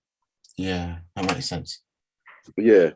So so he's a new president, new attorney general, of course, and then obviously they did this. But as we all know, Nixon was A piece of work. You know what, it's something like, well, I hadn't really considered it, but you know, like with everything that's going on now, like with, you know, in the last few years, you've had like Trump become president, and then you've had like a pandemic and like all of this really big stuff. But to be fair, that 3 years for the Democratic National Committee was pretty big because you had this stuff, and then they were burgled, and like yeah, like there's a lot of like high profile stuff like concentrated into a couple of years there. yeah, there's it's like like watching this kind of reminded me of some stuff that's happened recently in like some of the like courts and political courts and stuff in America, and it's just like things haven't changed much, have they? Uh, Oh my goodness. it's scary how little they've changed now. It's just like the only difference really is that like back then it was more difficult. Well, I guess yeah, back then it was more difficult to communicate with one another about it. Yeah. And I think that like usually it would have been even harder, but like Joseph Gordon-Levitt's character said, like you're giving them what they want, a stage and an audience. And they got that. It was long drawn out. I'm sure everyone in America, and there might have been people overseas as well, but everyone in America would have been talking about that. They would have been criticizing it. They would have been saying how this makes no sense. They would have, yeah, what a dumb move to make when you first get in office. You allow your attorney general, or I say allow, can the attorney general act separate from what the president wants? No, I don't think so, unless they get they get a lot of people to supersede the president's wishes. But I get well, it depends really, doesn't it? Because I mean, it depends on the relationship between the two. Because I'm sure there's been attorney generals in the past who have just been like, you have to agree to this, and the president's been like, yeah, sure, I trust you on it. So I just want to read out something Simon said. The most real messed up and favourite scene is when they were outside the restaurant and the cops took off the badges and name tags. It was so fucked up. Yeah, that was pretty. Yeah, that actually was. It was one of the reasons why, like, I was a little bit kind of unsure, I guess, on the tone of it all, because like things like that were like really brutal, and a lot of the story is really brutal, but there's also kind of like a weird hopefulness that's implied by how it's told. Like it's like so when I watched it, I had to run to the toilet, so I paused it thinking that I thought I had about half an hour left, and all I actually had left was that last scene. So I went to the toilet expecting like half an hour of like some really hard stuff. And then I sat down, pressed play, and it was just like it was like the score was all of a sudden in the major key, and they were reading out the names and stuff. And I was like, this is like it was that kind of like it's almost like a Disney feeling where it's like everything's sort of like swelling up. And I was like, it's a bit camp and it's a bit silly, but I'm into it. I do like it. I think this is really it's causing a nice feeling. I'm into it. But I was like, but this is a really brutal story. Like this. So your bowel basically just undercut the whole thing. It was under the impression that there was more left. It thought it was doing a sensible thing, but it wasn't. It was like, you need to sit down and take in the rest of this act. And then when I got back, I was like, oh. And I think that's one of the things I really appreciated about it, because like, for example, the scene that there's two scenes Alex talked about. that he was thinking I'm really not gonna like. And yeah, obviously I don't like watching the certain scenes of like Bobby getting beaten, the lady, the guy's about to like trying to rape her. The balance of how it's shot, how long they spend on things, versus like how they show the reaction of other people, or even that kind of that pregnant pause when they're just waiting in the other side of the courtroom, that uncomfortable feeling. Is just the way it's done. I feel it's balanced just right for me to feel those emotions, but not be like This is the so whole pissed film. off that I don't want to watch anymore. Mm. I think It- that's what I was saying the other day, where like you could tell it was written for Steven Spielberg initially, because it's kind of similar in a way to his adaptation of The Color Purple, because it's like it's a really really horrible story, but because it's Spielberg, there's something about it that makes you go like, yeah, that was awful, but there's a way out of it, and it leaves you with a bit of hope rather than just despair. I think that's the thing with that scene though, that instantly makes everyone go, we need to stop this right fucking now. Jesus fucking Christ. Like both sides go, we're gonna talk to you. And sorry, this is one of my favorite scenes actually, when he's like, in all my years, you're the first person to accuse me of racial discrimination. And then Wineglass goes, well, let me be the second. And I was like, oh, shit. Nice. yeah. Like, fantastic. That's probably my favorite line, actually. Yeah, it's not my favorite scene, but it is my favorite line. It's just, yeah, but like that whole thing is just kind of like you've now been such a fucking thug that you've actually like gone against your interests here. Because the whole reason you brought Bobby Searle into this was to, like he said, the whole point you brought him into this was to make the group look scarier, and you've now made him so sympathetic that it's now going against what you're trying to do. Like it doesn't, you can't win. You've like fucked yourself up. You're a fucking idiot. Like, yeah. It's like sorry. It's nice that Bobby gets out, and those little cards at the end as well. It's like Bobby wasn't found guilty for the thing in Connecticut, and it's like, Yeah. I mean that must have been a miracle in itself. Because there's multiple times even since then when people have been falsely charged.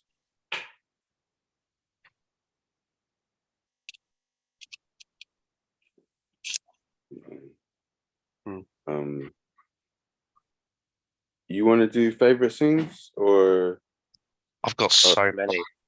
talk about anything else before we move on to that?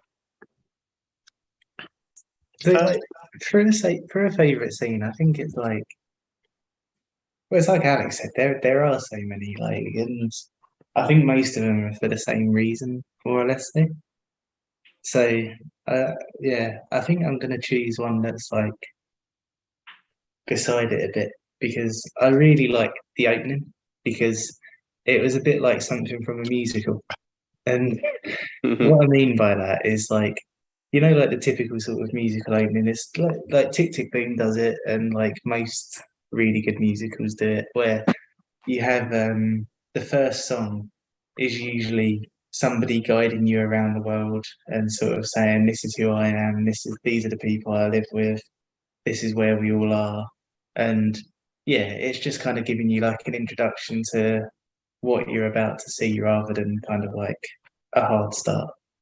And this does that as well, because you have kind of like you have snippets of all the different characters, and like snippets of the news and whatever, and it's literally just like, this is who this person is, this is the pressures that they're under, this is the world that this person lives in, this is what's going on in their life, this is the thing that connects them all, and this is where they all are. And it really highlights how different they all are. I think that's really cool.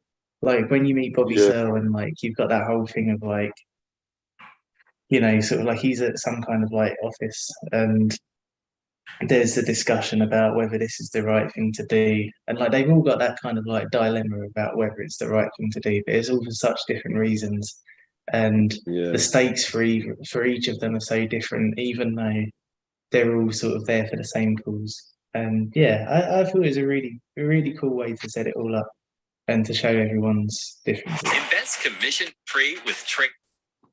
Sorry. You did to me what somebody did to you at your wedding. Yes. Almost our anniversary. That's next week, isn't it? Fuck, no, Wow. it isn't. Get That's- out. It's a year. Yeah. Anniversary. Happy anniversary. Fucking hell, I can't believe that's a year ago. Yeah. Yeah. I You was know just what? seeing the pictures today. Someone at work was telling me about a stag do he just went on, and they went to Dusseldorf, and there was 40 of them, and the stag had to go as Gru, and the rest of them had to dress up as minions, and they had there was 39 minions walking around with some bloke with like a comedy nose, just trying to find a pub to let 40 fucking people in. And I was like, man, Emmanuel Stag do was so much fucking better. We just fucking sat around and watched it. It was so good. Bless him. Very chilled. That was a really nice time. Mm. Watching that film. Oh, it was a Oh, great have you film. watched Suzume yet? Not yet. I get the feeling we're all about to. Oh, I It's, fucking it's, hope not. it's still in cinema. You're Camilla, awful fat.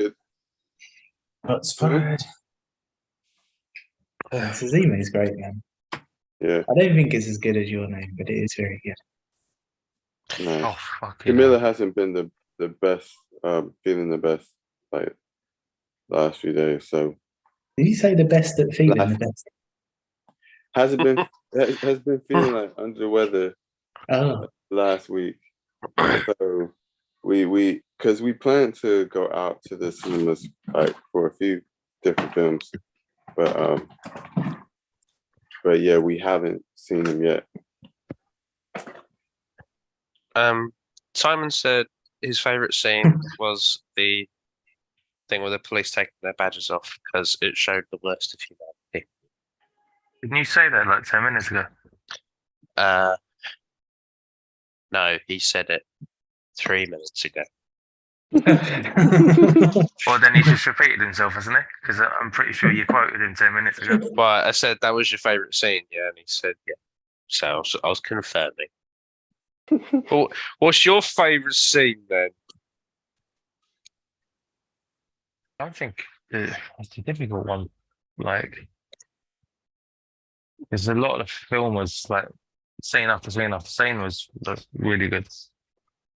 But probably the back and forth between the Hoffmans about whether they were related or not. That one, The back and forth between the Hoff. like, that was quite funny and it sort of set the tone for the whole sort of court case. Mm. And also Emmanuel's name, the that whole scene centered around "Let the Blood Flow." That was pretty hard hitting. Yeah, I do think that whole thing with Tom Hayden, where like you'd look at him and think he's the most by the book, like careful, does no wrong character, but he's the one who's kind of like single-handedly fucked the whole case up. I really like that aspect of his character. It reminds me of me. But I love that he's the one to. I love that he's the one that gives the speech at the end. I think that's so good. Yeah. I have like two favorite scenes. So my first one is it's similar with the Let the Blood Flow, but it's a particular moment. More after when Abby's just like, wait, you meant our blood, let our blood. He's just like, this is a pattern. He always does this. He always uses possessive nouns and then puts vague pronouns in. And it's that moment where there's a bond between them form of like, wait, you really are like pretty smart. You're just hiding behind this act for reasons. Yeah, let him take the stand. And I love that moment. It's just that kind of like, wait, what? Like, you read my work? Oh, you've read my, oh, uh, thanks. It's, I really like it. It's just a kind of special moment. It's like, yeah, he's underestimated. He's very smart. He knows what he's doing. On a side note, there's multiple things about his character that just feels ironic, like I said to Rob in the chat the other day, with the actual actor in the type of stuff he does. Like he'll do characters, but he's really intelligent. He's really smart. He knows what he's doing, but he'll put on these kind of acts and characters that just like taking the piss or like making fun of all these kind of things and don't seem that serious. And what was there? There was something else Rob said about Abby's character in the chat. What did you say about Abby's character in the chat yesterday? He had a very unruly week. Oh, yeah. So I'd originally given acting 8.5 and production 9, and then I swapped the two because I realised that some of the problems that I had with the acting was the wig.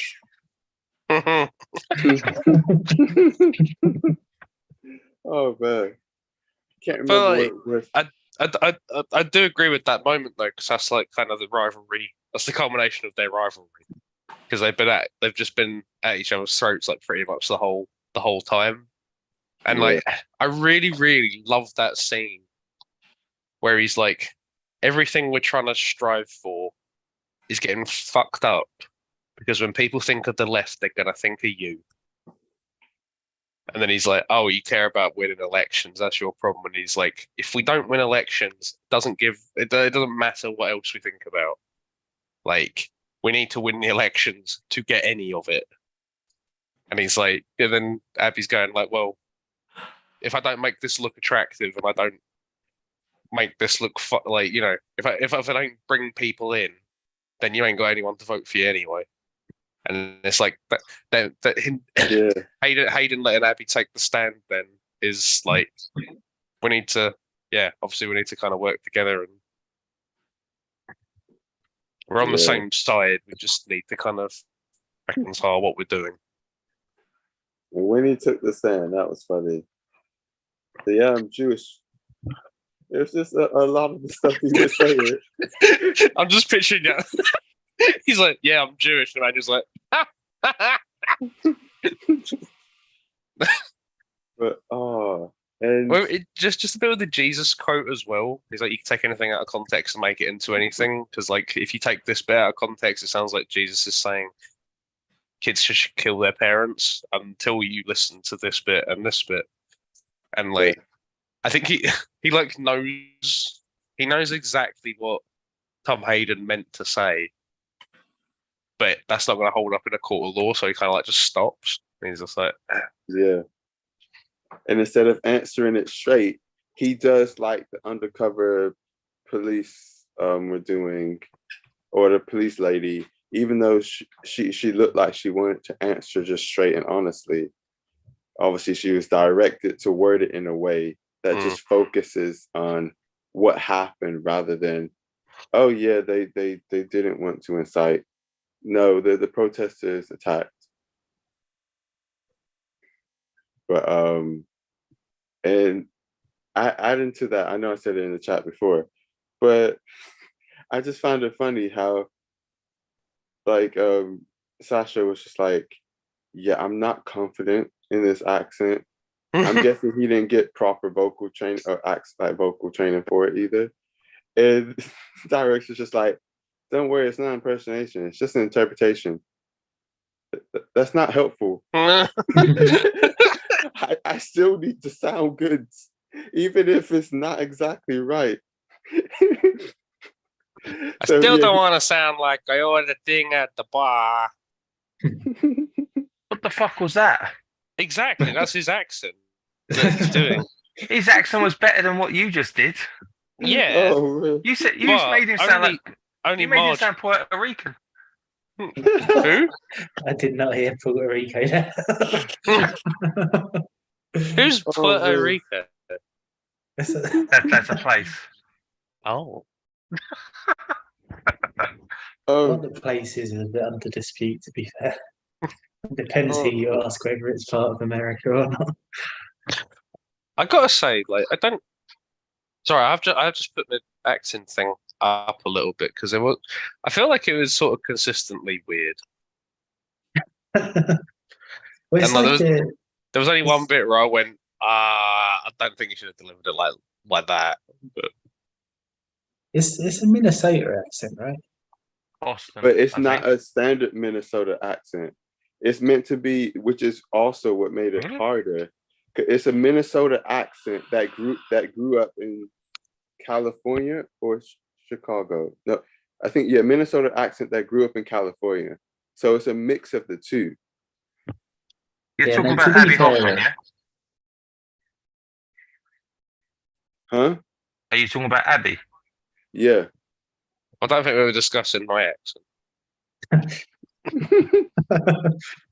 Yeah, going no, to from be fair, Minnesota though, like, accent. the Minnesota accent is weird. Like it's, but I don't really blame anyone for not getting it right because it's probably one of the strangest accents that exists. I've raised it to a 9.5, and Well, he was from Boston. Oh, so it wasn't a Minnesota accent. No, shit, back to 9. yeah, he was born No. in Worcester, Massachusetts. Oh, There I you think go. he was But- born in Worcestershire. Oh, man. That's why it's all so fucked up. I was like, Minnesota. How did you hear Minnesota in that? I thought he was from Boston the whole time. Oh man.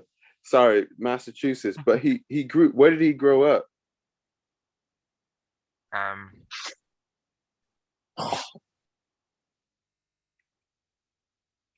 Because it says in the IMDb as well, but I wasn't sure if it's California, but if I might be getting it wrong. Outside the bar. It looks like he was the whole time in Worcester. Shit. No, wait, let me check it again. Wait, oh yeah, let me go in my second He was favorite in thing. classical high school, a now public closed high school in Worcester, and then went to Worcester Academy,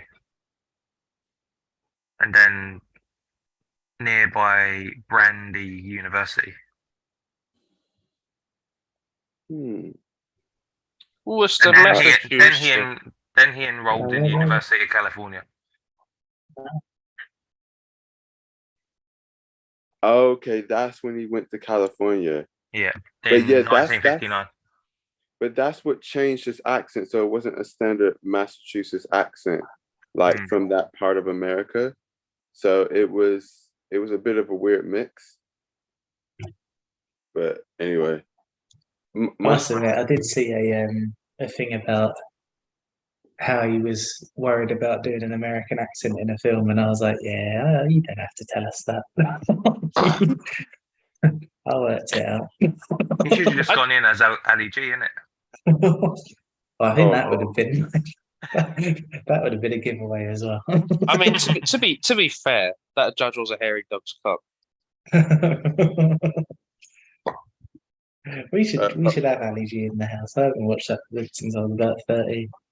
Fucking Oh, Charles Dance is in that. And Martin Freeman. That's on my list. Oh, of course it is. Oh man. Poor Charles Dance. Sorry, Alec. What did you say about the judge? Fuck, what did I say about the Dog something? Oh, he's a hairy dog's cock. Okay, cool. But, oh, those are my scissors. I've been looking for them for time. Yeah. Anyway, they were apprehended. You need some help.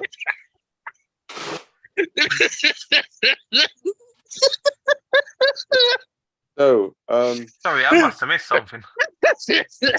nah, it's no context, Emmanuel. It was just funny that Emmanuel thought Alec had said something meaningful when he just said hairy dog stuff.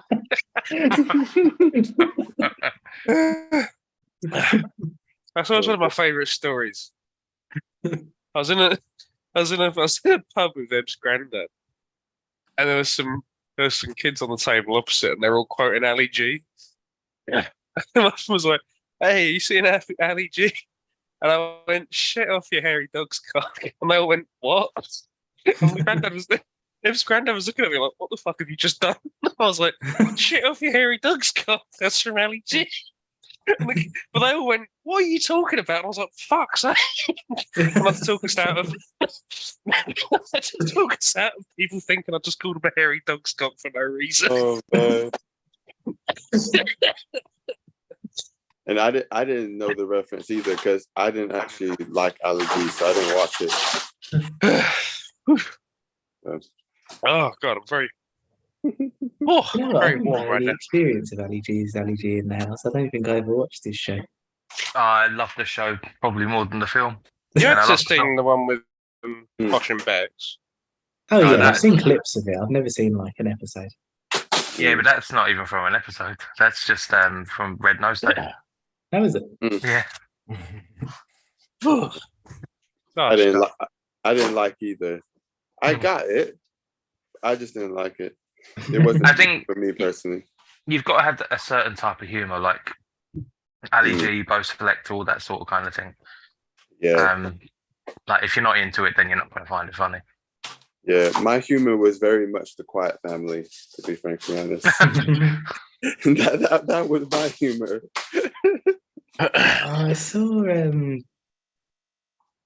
I saw something the other day. I can't remember what it was now, but there's a cinema somewhere showing the remake of that. Of what? The Quiet Family. Oh, I thought like Ali G in the house. I was like, No. I was like, since when did they remake that Oh guy? man, imagine, the remake of Bo Select. imagine walking into a writer's room and they're like, "Right, today we're working on the remake of Ali G in the house." What on earth would you do?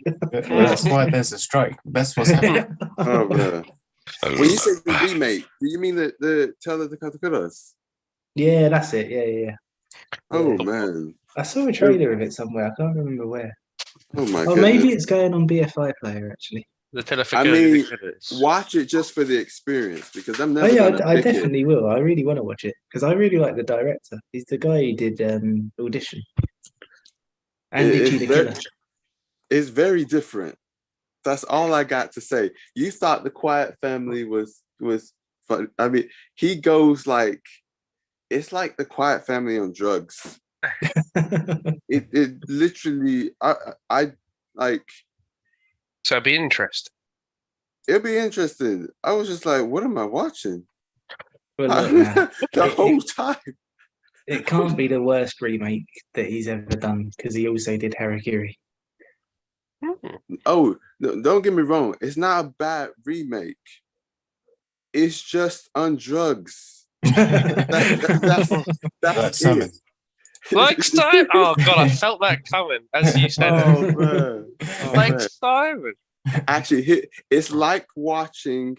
It's not as crazy, but it's kind of like watching Love Exposure, and you're just thinking, "Wait, what is going on? To What be am I fair, watching? What I'm has still just chasing happened?" Huh? I'm still chasing that high, man. No film has made me feel like Love Exposure since. We need something on. We need to do more Wait. Love Exposure. That Yeah, was such love a good. exposure to Baby. love to exposure. Wait. Give me 1 minute. All right. Wait, what? Sorry, Simon just wrote yes, like me. My second favorite scene is this. That doesn't look safe. Wait, woman. She has a name. Kevin's got a skateboard in the kitchen. The second favorite scene, oh man, is it's the whole lead up when the judge is like, Tom, you've been the most respectful in this whole thing. Make it brief and this, and he repeats it. If I make it brief and you da. And it's quite funny because he's like he's politely or low-key mocking him, but he doesn't even realize it because he's not intelligent. Don't say low. So he's like mocking him while he does it, but like really low-key and intelligently and politely. Don't say low. And then he's like, okay. And then he's like, doing this trial, 4,572 people were killed during the Vietnam War. And these were their names. Blah, blah, blah. He's just like, oh, just losing. And I'm just laughing so much, like, yeah. And instead, one by one, it would have been nice if he did put if they did read the Viet Cong names as well. Because then also Abby in real life had both flags draped across the table as well. And I think that would have been really good to how they set up his character in the film anyway. Like that would have like made sense with his character. He just busts out these flags and it's just like, yep, there you go. But still, that was awesome. It was like, yeah, it was clapping. It's like, yeah, go out with a bang. He's just like, order, and he just can't get everyone. And then obviously Joseph Gordon-Levitt's character, and then it's his boss basically just walks out, and it's just like, yeah.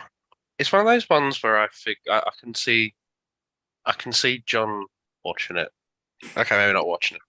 I can see John if we were in some weird sort of dimension where John watched a film. I could see him going like, "Oh, I saw that payoff coming a mile." But I'm like, the thing is with this one is that like I was so immersed in it that it literally didn't even occur to me that it would be a thing. Yeah. And so when it came back in, I was just like, "Oh, fuck, that's so good."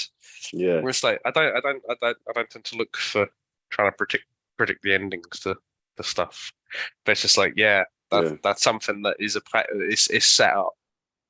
It's set up as early as the first scene, and it's coming up.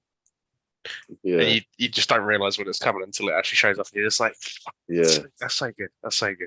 And the other thing that's is nice about it is like the character Tom Hayden in the film. He was not really for reading out the names. He was just like, and what point is it going to serve? And obviously the other guy saying that the point of it.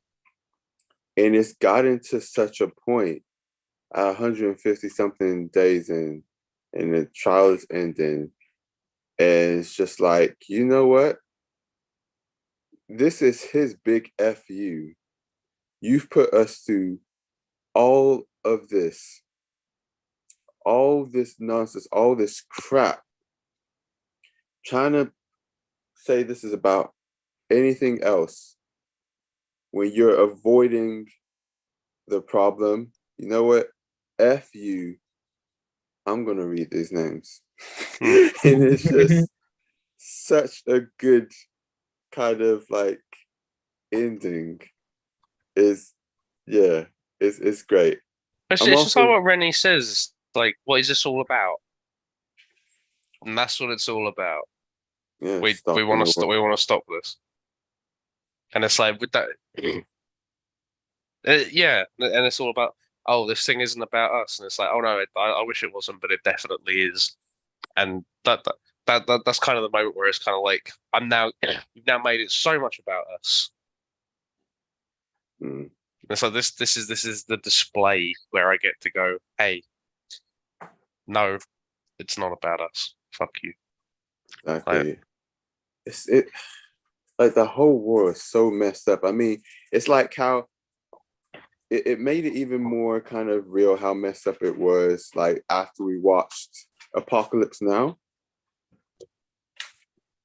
Just kind of the kind of essence of just the pointlessness and how messed up on so many levels.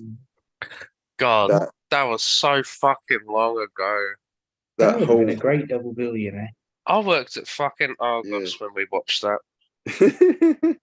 Weird. Oh wow. I forgot you worked at Argos. Wish I did. I didn't. I must As have in, I forgot. wish I forgot it. I don't wish I did it again. I wish I worked at Argos, which I did. Gosh, I love working there. It was so great. At least it wasn't William Hill or bookies like me and Yeah, I Pat. never. I feel like there'd have been less And manual Rob. handling for William Hill, but that's okay. What'd you say? I felt there was less manual handling with William Hill, but that's fine. Yeah, just more dangerous and danger to your life and health and well-being and effery. Just yeah. just constantly. Working in a Oh, bookies man. was the most depressing thing, man. I think it says a lot that the three of us worked for different bookies and we all hated it. Yeah. Oh. We don't three- talk about that. The three titans of bookies. What'd you say, Pat? We don't talk about my experience. Yeah. Oh shit! You guys did the whole RGB like color spectrum. That's good. No, it's two blues and a red. I thought it was blue, red, and green. Nah, one blue, Nah. one red. I didn't work for one. You're being a revisionist, man. Okay, Pat. very well. What? Paddy Power's the green one. Yeah. Oh, is that what you Oh, said? did Pat not work at Paddy Power? Did I just make that up? in No, my head? no, Pat was at Corals. Oh, okay. I don't I remember this. I thought Pat worked at Paddy Power. Gary worked at Paddy. Well, I don't know if he still Yeah. does. I don't know, because I know Gary's still breathing, but I've heard nothing from him for about 2 years. So it might not be. Oh, man. Yeah, Well, he he- could well have moved on. Basically, the only way I can tell that he's still alive is I log onto Xbox and see that he's online. If you're seeing this, Gary, reach out. I do like that little routine though. Just like every now and again, Pat logs into Xbox and goes, "Yeah, all's in order." I mean, like, I even said to you a couple of weeks ago, I was like, "What the fuck's going on with Gary? I haven't heard from him in ages." What the fuck's going on with Gary? He's not been online. So Gary is the kind of person that when Man United lose, he sends me a message saying, "Ha, you're shit." You didn't get one this week. Man, They're getting no more this week. wonder what's going on. That's true. Yeah, I Right. definitely don't miss the amount of times I had to interact with the police in that job. Yeah, that's the thing that sucks the most, man. What I hated the most actually was watching somebody come in who obviously couldn't afford it and then had lost like loads of money. That's the most depressing thing to see. In all seriousness, I sort of found elements of fun to the job. So there would have been there was this person that we barred because he smashed 2 machines and tried to throw a stool through the plexiglass. So As you do. basically the Standard person week. next to me screamed at him and he left. And beside me there was like a little button, which a mag lock for the door. And as soon as he went to push the door, I pushed the button and he went smack straight into the door. Oh man. Oh. Simon said, if he still works at a bookies, he might die. Don't know what that is. Wait, Simon doesn't work at a bookie. Unless, well, maybe we've uncovered his mum's secret business. No, No, he he's said. talking No, he said. about- Well, if he still works at bookies, he might die. Yeah. Oh, I don't know what that is. Is he talking about Gary? Yeah, he's Maybe? talking about Gary. Oh, okay. You can be the Simon whisperer. He's talking about himself. He must have been there once. Right, have we got more Like you favourite said, he's scenes? talking like he Uh, You either worked Yeah. in the bookies or McDonald's. More favourite scenes now before I minesweep the rest. we all went, didn't we? I've still got a bunch, All right. Okay. but Ben just shook his head silent. Go on, Ben. It good. Obviously, like the ending is a good one to cite because it's so, considering what goes on before, it's such an uplifting kind of like catharsis of what you need and what you want to experience after what everyone allegedly experienced in the real trial. But I think another one was probably one of my favorite scenes is when you see the flashback of when is it Hayden's character he gets confronted about what's incited him for the riot in itself, and he talks about the guy on the flagpole and how he was giving his speech and what he led him to say those words, and that the importance of like context, I think, was so really interesting to me. When it says what was it? He said it was our blood will be on your hands, kind of thing. He wasn't thinking like it wasn't everyone's blood; it was just the people protesting, and it's like, well, that is such an interesting way of differentiating them and being like, this is why it's so important. Of like the context of the situation is what he really meant when it came out of his mouth. That when he said it, he didn't mean it the way he was, but you can see the anger and frustration and just like bitterness and a disbelief of what happened on that moment. So there's so much to it, that scene, for what led everything to go in, all the cogs to start to go in motion and stuff, and just like triggered it all, and I can see why it all happened the way it did.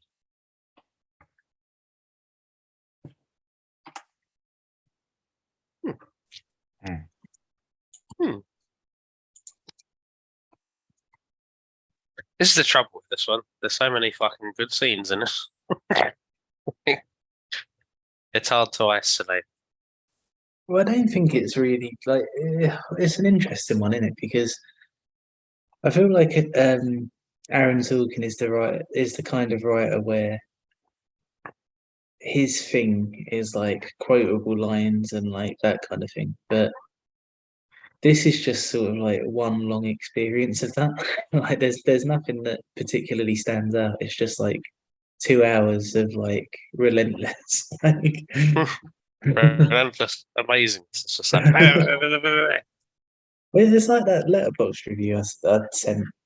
That's like take a drink every time you hear a line that Aaron Sorkin jerked off to after he wrote, and then Ben was like, "That's the whole film." Like it genuinely is. But you know, if you're a writer and like, you know, you've written something that you want to jerk off to, like, yeah, good. Yeah, I don't begrudge him.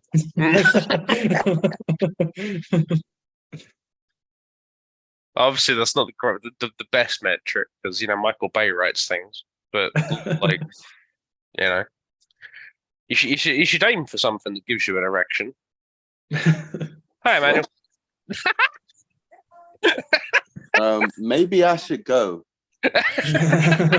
Seem like want to be part of this. I hope you've got enough sports tape. For what? Nothing.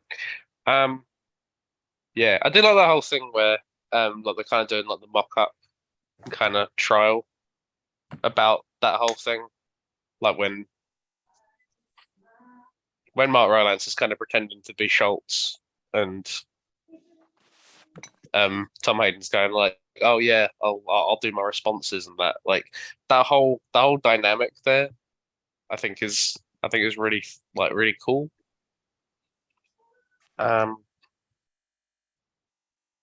Yeah, it was good. It was just like, look, because it was obvious, but obviously he was really upset.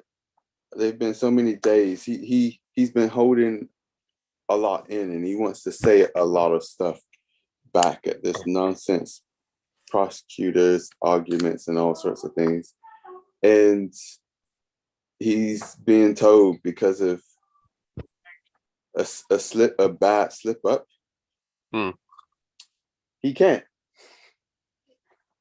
It's like, no. And he knows it's true, but he can't accept that at that time. And it's at the end where it's like, well, anyway, carry on. Sorry. I think anything with Mark Rylance, like he's doing such a fucking great job, and like I appreciate what you see at the beginning. He's like he's keeping to, like, it's obviously something that he's not used to, but he's trying to keep civil, and he's trying to just be restrained and be even, and that's it. And then 176 days pass, and he finally gets a breakthrough, and it goes absolutely nowhere because of this fucking judge. And he's like, "You fuck," and he like gets this big book and he chucks it, and everything. Like, I think the moments when you the whole half an hour when he's being like civil and fine and by the book, and then by the end of it, he is just like, "I don't give a fuck, man." Like, he was tried for like how many contempts in court? Is it 23 or 32 or something? I want to say 23. Yeah, but so I love that. Just reading that put a big smile on my face because I know he didn't regret one of them. It's just like, and some of them love that character. And I feel like most of them would have been because he pointed out something that made the judge look like an idiot. And the judge was just like, "Nah, F you, contempt." It's like, what the crap? But you're an idiot. Because apparently like, the guy, sorry, the name escapes me, but apparently the guy in like real life, he like actually kind of like stopped for a minute, like during something, and he was just like, "I've never been more ashamed to be in an American courtroom." I just think that's so, I don't know, I think it's just so powerful. Yeah, There's just like a sentiment like, we're meant to be better than this, and this has been turned into such a shit show. Yeah. Oh, like, man. Yeah, I'm very, very impressed with Mark Rylance. I think he did an excellent job with that. Yeah. Also, the whole kind of thing where it's just like, at first they were saying how Tom didn't think he was serious enough, and I get like why he would think that, and he probably didn't like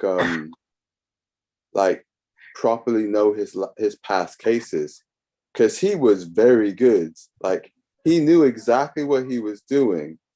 He knows how to get people on his side, but also like how to read the room, how to move this way, how to do this, and how to keep this group together and not spiral out of control, but also have maybe some semblance of winning or getting a better sentence. And it's just like he knows what he's doing. He's good. He doesn't have to come across as, like, "I'm really serious, I'm this blah blah blah by the book." It's like, no, he wants to seem more understanding. And that's also good from a jury's point of view as well. Because if he puts something across in a way that makes it sound like that just makes sense. Like, this guy, he seems really down to earth, he just gets it. I think you see that in this actually I think is my favorite scene. It's the bit when they're questioning the guy who works for the council, and then he's saying like, "Oh well, he said that if he paid me 10 grand, then he'd call the whole thing off. That's extortion." And he's like, "Very well. When you reported it to the FBI, what'd they say?" And he's like, "I didn't report it to the FBI." And he's like, "Okay, sorry. When you reported it to these people," and he's like, "I didn't report it to them either." And he's like, "Okay, cool. So when you reported it to any one of these other people, because you said it was a serious threat, what did they say?" And he was like, "Oh, well, I didn't report it to any of them." And he's like looking at Abby, and he's going like, "So when you say you thought you took it seriously and everything, you didn't think it might be a joke?" And like he's like looking at him, and like he's going like, "I think you might have been joking." And like he looks at Abby, and he makes his face like he's going like, kind of amused sort of thing. And I was like, "Oh my god, I just really fucking like you. You're just such a cool guy." And he comes back and he's like, "Right, so you didn't report it, so you must have thought it was a joke." And then it gets struck from the record, and it's like, what the fuck? But it's just like that's such a clever little thing. Like I took this seriously. Oh, did you? You didn't seem to have taken the steps to imply that you took it seriously. You know this is a crime, right? Why did you not report it? So you report. You basically committed perjury if you thought it was serious. So it's better for you to say you thought it was a joke, actually. But just a great showcase. But I feel like we've gone on quite a while. So would anyone like to? Have you got any final thoughts for the trial of the Chicago 7? All right, Pat, I see you there. I was worried that you didn't see me. No, I see you there shaking your head desperately, like, please don't. No, don't do it. Okay. We're going to break 3 hours in a minute. I'll just give Simon a chance to message, but nothing. He's probably asleep. He might be. He's high and drunk. Oh, he has an. Oh, he has a. It's like, He is. He it's did like say Coldplay he is style. drugs. He is drugs. Oh man. But he is in Amsterdam before anyone goes on trial about it. He is in Amsterdam, so he's fine. The trial of the Amsterdam Simon. Ooh. Oh man. I forgot, but I didn't realize he was in Amsterdam. Anyway, that makes sense. His name is Simon Jeffrey something or other, and he lives at a house. Okay, I don't think he's going to respond. That's okay. Right. Just to kind of like comment on what you said earlier, Rob, as well, and just round up. Like the whole starting scene, like, yeah, that was really good. I really liked how they showed you each person's opinion, where they were coming from, and they would have it where like the word it cuts off, and then the other person finishes that sentence with what they think you should do in a situation, or what they think about the situation. And we're gonna meet violence with, and then it cuts to him, and he's like, non-violence. Like, that wasn't what Abby was about to say, but it is what Dellinger would say. That stuff's good. I like that. It's great, and yeah, like Rob said, it really gives you a feel of a lot of the different parties and people involved, and really gives you a good sense of just how big this is and how wide this spreads. And to kind of just build on that, I like the whole pace of the film from start to finish, how it builds, ebbs and flows. It's just, yeah, again, I just feel it's massively done. It's just pieced together so well from start to finish. I'm very happy with how they did it. And yeah, I was really with the cards at the end, I was really glad to find out that Tom Hayden in real life made it on the California, I think it's registrar. Is it? or legislar. Oh, can't remember the name properly, but that's a huge deal. There's only 10 of them in America, and they preside over a lot of laws and responsible for a lot of things that get moved, bills that get passed in and out. So much like responsibility is on them for legislation and laws, and he managed to make it and get reelected 6 times. I'm just like, that's a great deal for someone. And this is the thing, for someone who was jailed as well. That, to me, that shows not just his talent, but also the public view. The public probably saw him being jailed as an injustice, as this makes no sense. Like, the fact that this happened to you, it literally is them just taking a piss and throwing their power around, because that's what they want to do. They want to try and prove a point, which, like I think I said earlier, what a way to start one of your campaign as president. This is a case. It just makes you lowers public opinion about you even more so. Like that, this is what your people are doing. Your party. Okay, it's the fact that he was able to get on that, even though, yeah, he doesn't technically have a clean record, but to them he does, and that they just ignore that, and they're like, look, come preside over laws. You out of many people should be here, and we're going to elect you again and again and again and again. And I'm just like, but yeah. Oh, actually, speaking of those title cards, so I do think the best one belongs to Abby. But he wrote a best-selling book. We don't know how many are in circulation because the title is still this book. Yeah. That puts such a big smile on my face. Yeah, it did make me sad though, you know. But yeah, I was glad he wrote a book. That was quite funny. Yeah, the smile on my face instantly just disappeared. Going like, he killed himself in 1989. I'm like, ow. Yeah. Poor guy.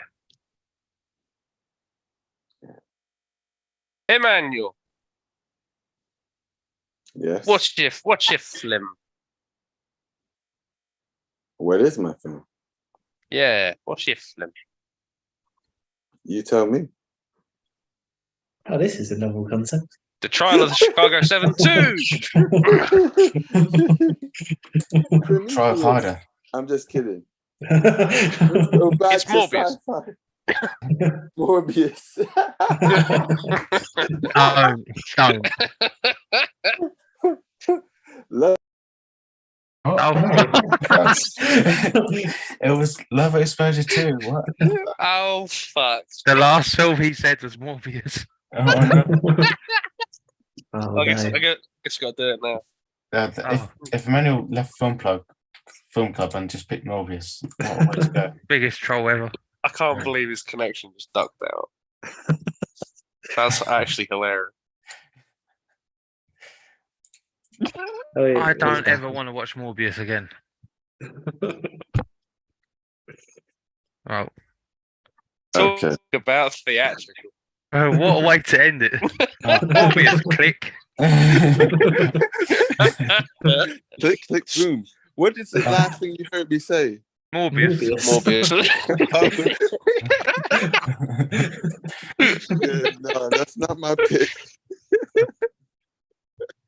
I said Love Exposure Part 2, the director's cuts. But no.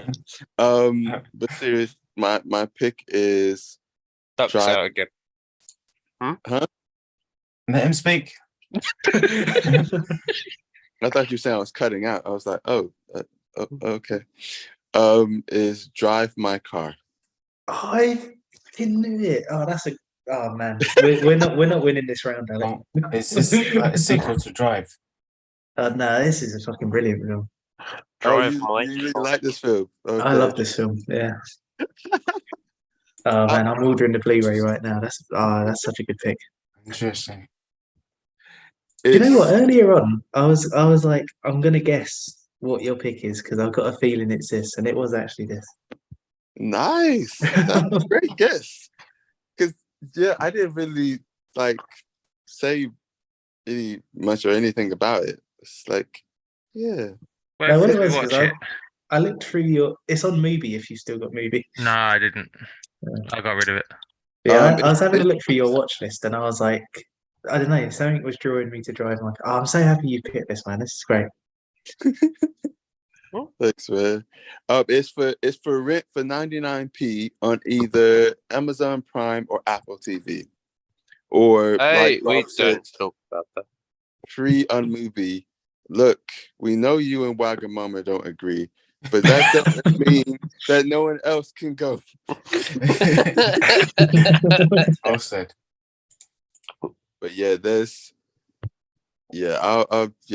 we'll talk about it next time. I wasn't sure. It's like, should I pick this? I'm not sure. Like, cause I haven't seen almost any of it, but like random clips. I was just like, I don't know how this is going to go down, but we'll see. I think most of us will love it. Oh, cool.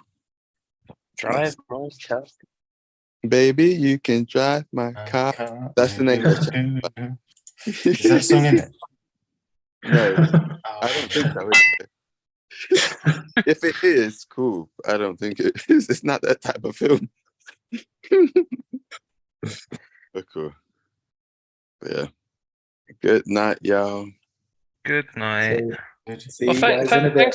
thanks for a Yeah. lovely call, guys. It was a great one. You have a good one.